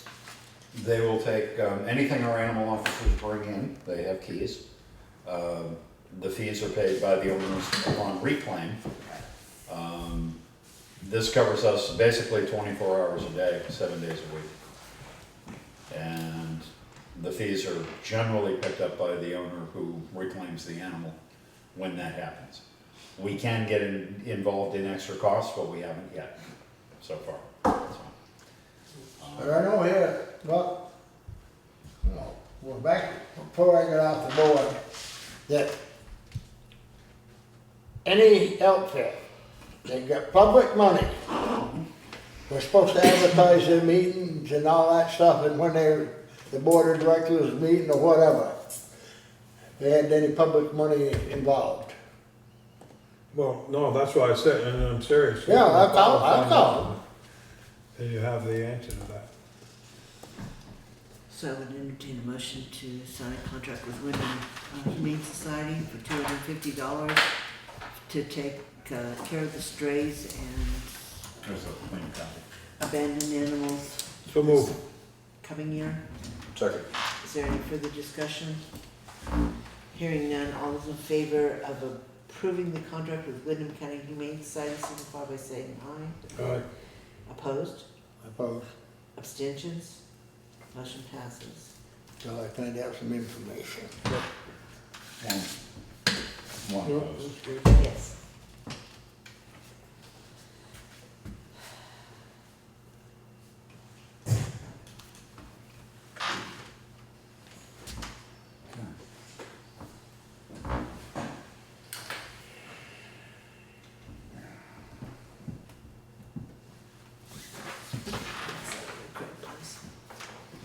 All right, I served this to like old days, almost 10 o'clock. don't give me this garbage. Get my second wind. Fine?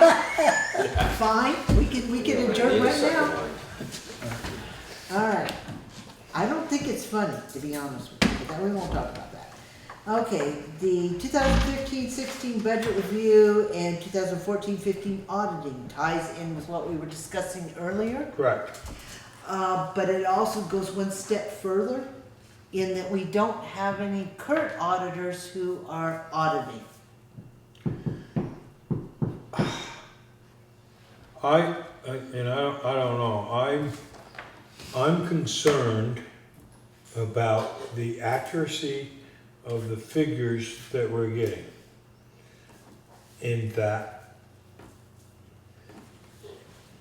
apparently what would have been pay order 06 was payment, and we don't have any record of that. So there's money that Joe sent out that we don't have a record of, so that we don't know. I mean, it hasn't been subtracted, so we're sitting, Joe gives us a figure based on what The bank says. the bank says or what, Chris says. Joe's giving you the current bank balance. All right. Okay. But there But are. what Chris says and what the bank says is far and apart, correct? Correct. And the bank balance doesn't include what you paid tonight, but there's a lag time between that balance and That's what right. shows up back here. Yeah, But there are some problems with the accounting system. anyhow, we've got some problems with our accounting system. And Big problem. I think that, and I don't know if I should form this as a motion, so first let me think. God, I'm talking a lot tonight, I was gonna keep my Yeah, you mouth are. shut tonight.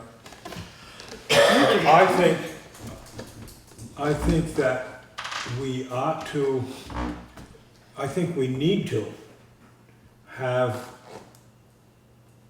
Nimrod come down and do a quick audit so we can see where we're at in order to close out 14, 15 and have a fresh start on 15, 16 so we can set a tax rate so we know where we're at. I won't disagree with that, but that doesn't solve our long-term issue, which we've struggled with at this board level from the day I was elected, and that is we don't have active auditors in this town. Well, we haven't had for some time. Well, and that's what, it's just compounding. I understand that, and that's why could be a big reason where we're at now. So we've got a couple of issues. First, the initial issue is we need to close the year. We need to close the year, know where we stand. Absolutely. We can't set a tax rate until that's done. I agree.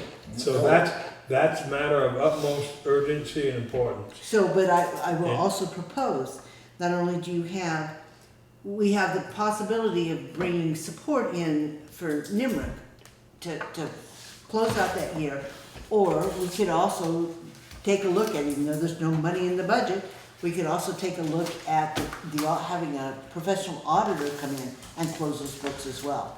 In other words, if we aren't going to be able to elect people to do the job in town, do we need to consider hiring somebody to do it? Let me first ask the cost difference.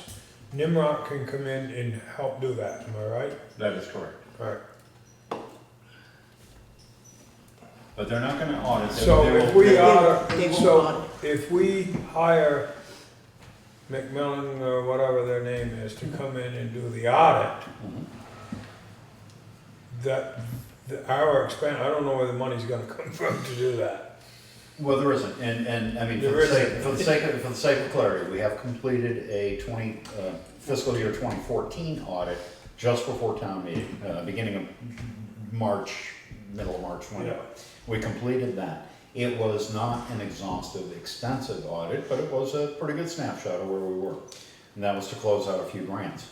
That having been said, I think what Kathy is alluding to or maybe suggesting is that somebody come in for 2 hours, 4 hours a month and take a look at these things that you're dealing with right here. The actual paperwork, the payroll, the warrants, the bills coming in, the revenues, this basic package. You don't want a professional auditor to do an audit, full-blown audit, but maybe every year or 2 years or 5 years.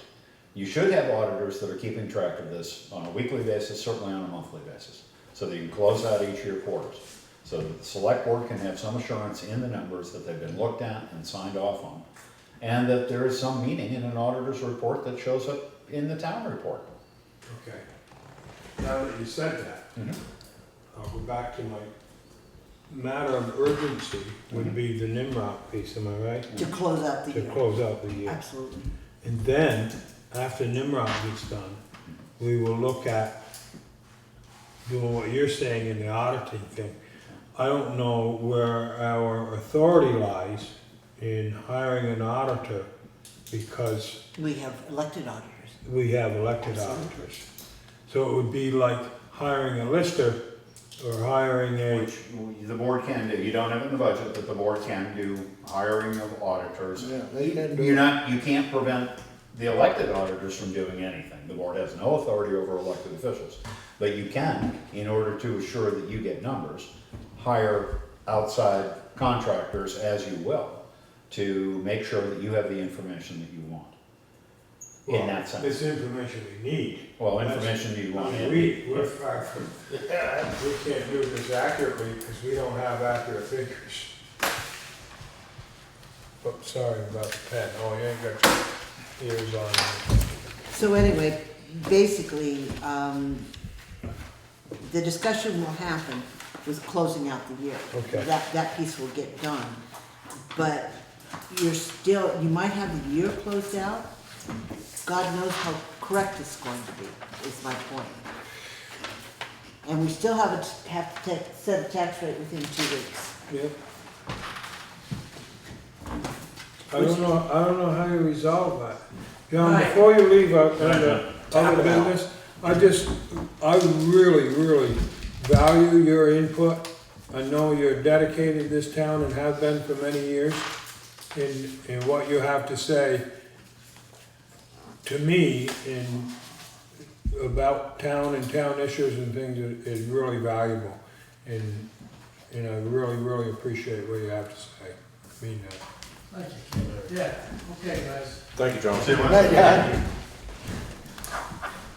So anyway, I'll do what you want me to do. I don't know what to do, but I don't know what do you do? What do you, how do you do this? How do you rectify it? Because even if Nimrock comes in, they're only good for what they're given. Garbage in, garbage out. Yeah, Data in, data out, I should say. that's gonna be the big problem. So, we can overview it, you'll be all right with taxes, one way or the other, they'll be close, we'll figure it out, but this is a longer term problem. And it just keeps escalating. Well, Yeah, that's what I'm gonna It say, it compounds. keeps getting bigger and bigger. It compounds, and the longer it waits, and the subject before you, I mean, I put down 2015-16 budget, but I didn't do a comparative budget report for you, so you could actually see what your budget was for next year, but I don't think you need to look at it. This budget report is for last year, basically this is the end of the year, except you've got another 56,000 to take out of it. If we set a tax workshop, make sure you have the numbers. We can bracket them, we can come pretty close for being able to set a tax rate, but it shouldn't be, what do I wanna say?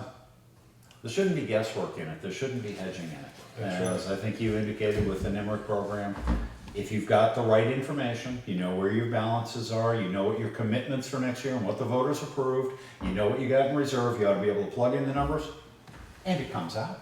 And we can't do that. You can't do that, you're gonna sit here arguing for hour after hour You're after not hour, gonna so get where the nowhere. hell is this? You're gonna get And nowhere. what happened to the 135,000 we had for repaving? You know, I mean, we're just gonna go right down those old roads. Well, and maybe the best bet is for us to muddle through once again and present a convincing argument for us or for the town of Townsend to, and I know other towns are in the same boat, I mean, you gotta read the paper or watch That's TV, it. to hire a professional auditing. Yeah, I was gonna Other say, a lot of than them are doing that. I just, We almost got there last year. and I think We were that, I close. think we. I mean, you're looking at me. No, I know you are, you're looking at me, No, of course we did. but we, and again, I say, maybe we just need to muddle through somehow this one, once again, and town meeting present a convincing argument, I don't know. I don't know. You can, and I think you're gonna have to, so I think it's a kind of a moot point, but you should leave to the next board better than you found with this one. And this Yeah. has been going on for years. I know. And what's gonna happen is that the good people aren't gonna run for select board that are capable, and the good people that are working for town offices are gonna get frustrated and take a walk, because it's getting too crazy. It really is. It's absolutely nuts. It's been 2 hours on a Saturday morning checking arithmetic. I understand. I But don't to know. do with, Valley Care's audit, didn't they audit a bunch of the books here? Oh, they did. They paid, Valley Cares paid for that. And they paid No, our. I realize it, but Yeah. we should have to Oh, we have. know how we're standing at that time. It was a limited audit. It was kind of a poke here, poke there, see how you handled some of the It FEMA wasn't money. comprehensive. Well, really an audit then. It Was it was, well, it was a town audit, but it wasn't a full audit in terms of, you got a bill from Pete's Tire. Yeah, it wasn't. And I don't see how you split it out or when you paid it, you know? Or you have these residuals or these, Oh, and there's not money in the budget to do a comprehensive audit. that's $20,000 plus. That's what I'm saying, Easily, there's not yeah. money in the budget to do that. Yeah, no.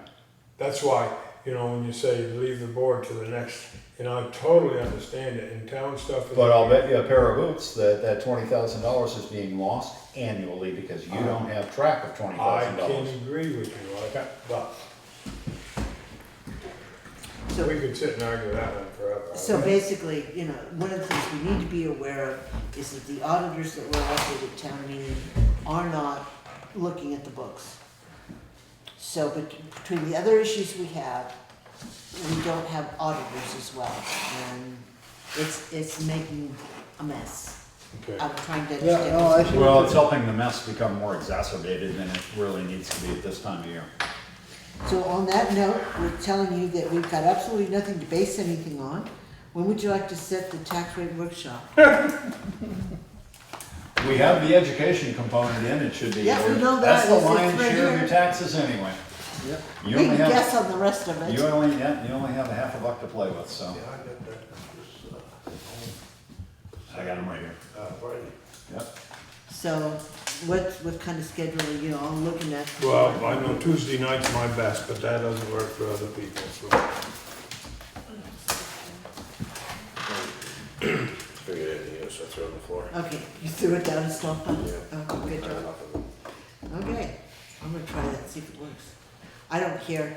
I mean, Tuesday 14th, then you got a meeting on the 20th, I don't know, we can set the rate on the 20th, if you have a workshop, are we gonna do it in one shot, are you gonna be able to If have you don't our? do it on the 20th, I'm gonna see you on the 21st and the 22nd, and the That's- 23rd until you do. No, I'm serious. I know, That one, you're not gonna say nay. That's Not what I'm that saying. If you're not gonna start this tomorrow night, you're gonna wait till the 14th, that's I gotta fine. say, you gotta beat that 30-day deadline. Well, I can do it tomorrow. we've pushed it out before. We've had to. 2 years ago, we had to push it out because the listers weren't ready because of Oh, yeah. reappraisal. We didn't get numbers from PVR until the 15th of August. If you want We didn't me- get the tax bills out until almost, I whatever. know. First taxes came in October, they should have been here in October. That's part of the reason we have this financial, we're behind a quarter. You do tomorrow night, I don't care. I don't, I'm not I don't wanting- think we have the, That's any what way I'm to saying, even I don't think we, begin that's what tomorrow. I'm saying. That's why I said a week from tomorrow night, which would be the 14th. Fine. It's not up to me, I come at your pleasure. 14th is fine. Yeah, What time do you wanna have it? I can make that. That's whatever you 6, or you wanna have supper, meet at 7, I don't care. It doesn't matter to me at all. Doesn't matter to me at all. Somebody say, Pizza. You pick. Bring pizza. You pick, Rob. What works for you? I don't really care what time, what day. Oh, I'll I be say, here. I only live 3 miles away. 14th at 6? Fine.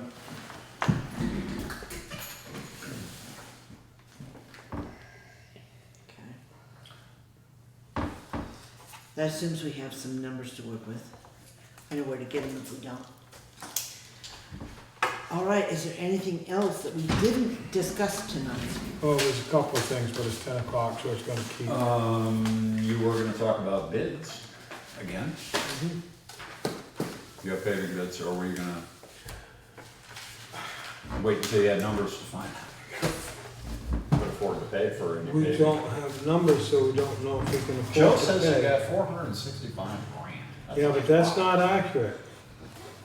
Now that was on the 3rd of July. That was as of the 3rd of July, but we just spent 52, and it,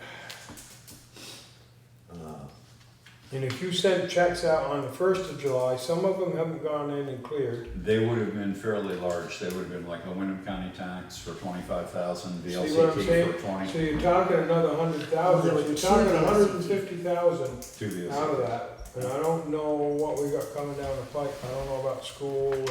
Well, it's everything, all That's that. okay until all September. Yeah, School's good until September. yeah, but the two, did we do the county tax? as Yeah, well? we would have done the county. That's due July 1st. There's a couple of 4 or 5 that are due. It was workers' comp, Workers' comp, VLCT, PACIF insurance. Let me just have that calculator back, just for a minute. Thank you.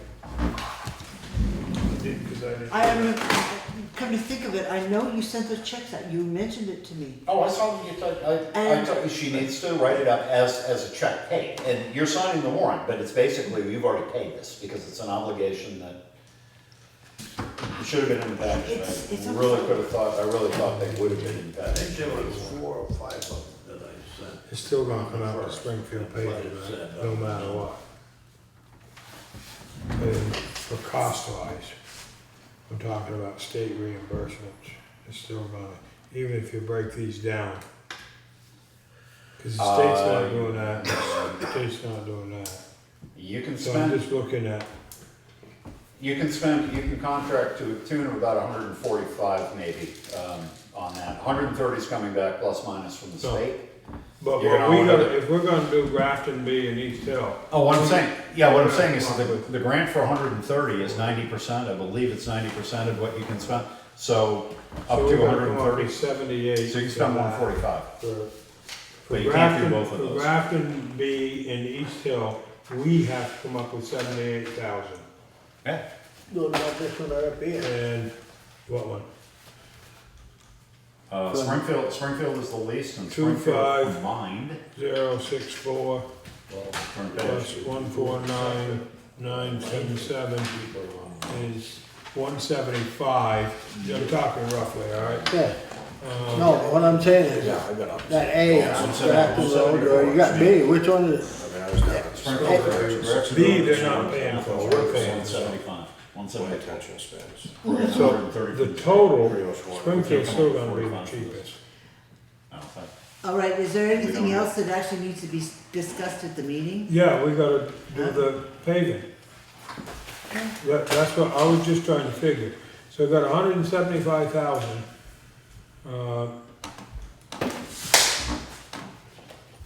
The state's gonna pay 140, I'm just talking roughly. Yeah, 130, make it roughly. Well, I have 140, which is 80% of 175. All right. So we got 175 minus 140. So 35 plus 78. We gotta come up with 113,000 for paving, roughly. Call it 115,000. What's that gonna do to the budget? What? Do you have a current budget In the budget, status? ain't it? Or a current budget? No, We don't have We them. got the money to pay. Oh, yeah, I can But it's in certainly, budget. you had one last week, I can grab one from Kyle. Oh, yeah. It's the same thing as it was here. That's the current budget status, which you don't need. You But want- Joe you says want right now compare. we got, I want, what was, You wanna what was compare it? proof? No, 473, Yeah, no. 469 and a quarter. all right, 473 minus 52 that we spent tonight, right? Yeah. Minus, what'd we say, about 100,000 between the county taxes and other bills that probably haven't come in because you sent out July 1. That haven't been done I yet. couldn't tell you because I didn't never see them. So you're at about It's 5 321. weeks old, but it hasn't changed. Far right-hand column. You got 130 in paving. 114. Wait, wait, I It's don't- gonna drop, you can pay it, but you ain't gonna pay nothing out, it's gonna drop down to about 200 left in the bank. If you don't pay anything else. And we're in the habit of Yeah, spending. then you get the contract on the trees That's that's what I'm out there. saying, yeah. When's our first, we haven't set the tax rate or the first tax? rate? August 28th. August 28th. God, that's gonna come too soon.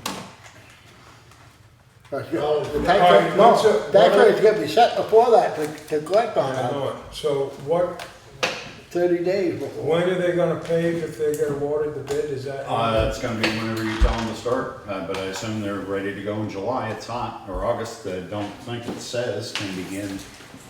Do we have a time date on here? I didn't look through the specifics. It's Yeah, we 15 gotta make sure pages everyone's long. good here. I make a motion.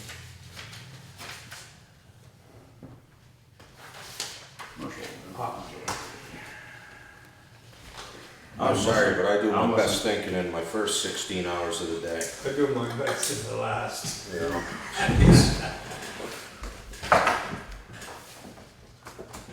Minimum 6:30. We don't have a start date here or a complete buy date, so, looking at Springfield's. We're in July. If we set the tax rate, taxes come in the end of August? You have to send tax bills out 30 days advance, the taxes are due on the 28th. We need to get, Joe's got to print them, so the 24th is your deadline of July, We have, to have the taxes. we have any other major expenses coming between now and then that you can? No, we You'd just have to paid talk to the her, store. there's nothing in-house unless you're gonna do a porch or something, but that's not, No. you know, we're not talking significant money. We were hoping to have a line of credit, we're still gonna chase that. We're hoping for FEMA money before fall, we're chasing that. I make a motion, we award the paving bid to Springfield Paving, not to exceed, don't have the total. Well, you're looking at just that two Nope. projects that were No, granted? all of them. All of them? Okay. I think their price is 248,927 and change. There's a cap on the grant, the grant caps at 130. That's all we're getting on grant, Oh, I thought we got 80%. up to 130. Well, then that's different, 130. So that's another 35.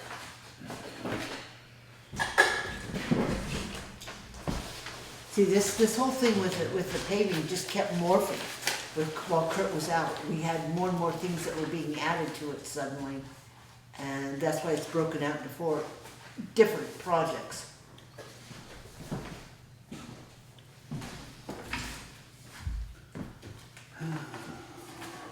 Bridge 42.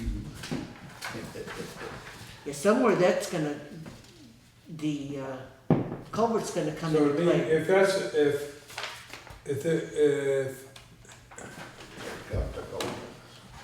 No, I mean the big one. If Okay, we're gonna catch, let me walk this through, because I've only, read it a dozen times here, and I spelled Townsend wrong. Pleased to announce Town of Townsend's been awarded Municipal Highway Class 2, roadway grant to pave approximately 2 miles, the TH1 and 2, Grafton and Athens Road, but I think it's longer than 2 miles, because we put in for more than that. But anyway, 175 for any one project. The award of Town of Townsend is 130. yeah, a little less, actually 129. Yeah. And that's by at least 20%, so you're right, it's an 80-20 split. So you're at 129, and I don't think you can do So these. to do all of it, the town, if we were gonna do all of it, the town's gotta come up with 158,000. And we ain't got that, not just to do Yeah, paving. and it wasn't in the budget to begin No, with. that's what I'm saying. And Like I said, Kurt estimated the project at 158. Yeah, you were way over there. Yeah. So, And we this is can't, his original, so, So you can't even do those two and come out with an 80-20 split. Because you can really only spend up to 145, and Springfield's at 175 for those two, upon which you have a grant. for, let's see, 150 plus. So the 2 for the grant is just at 175. right, and On your 130 lowest of it bid. would be in the. Yeah. On your lowest bid, which is Springfield, the others are 184 Yeah. and whatever they are.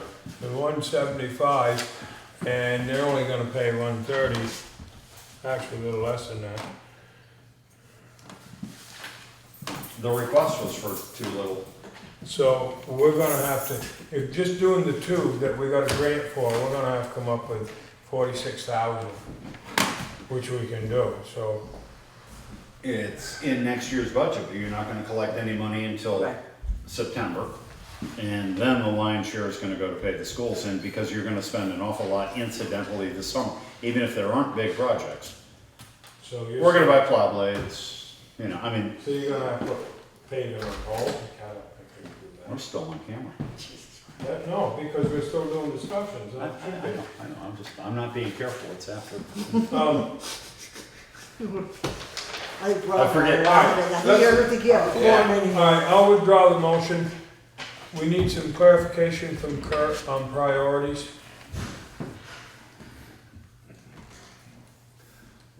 Can we award the bids at the next meeting? Is that what we're gonna do? We kinda left it up in the air anyway, so Yeah. I would assume so. Well, and we need to, again, as we were saying, compare apples to apples, make sure the insurance certificates are valid and all of that. But,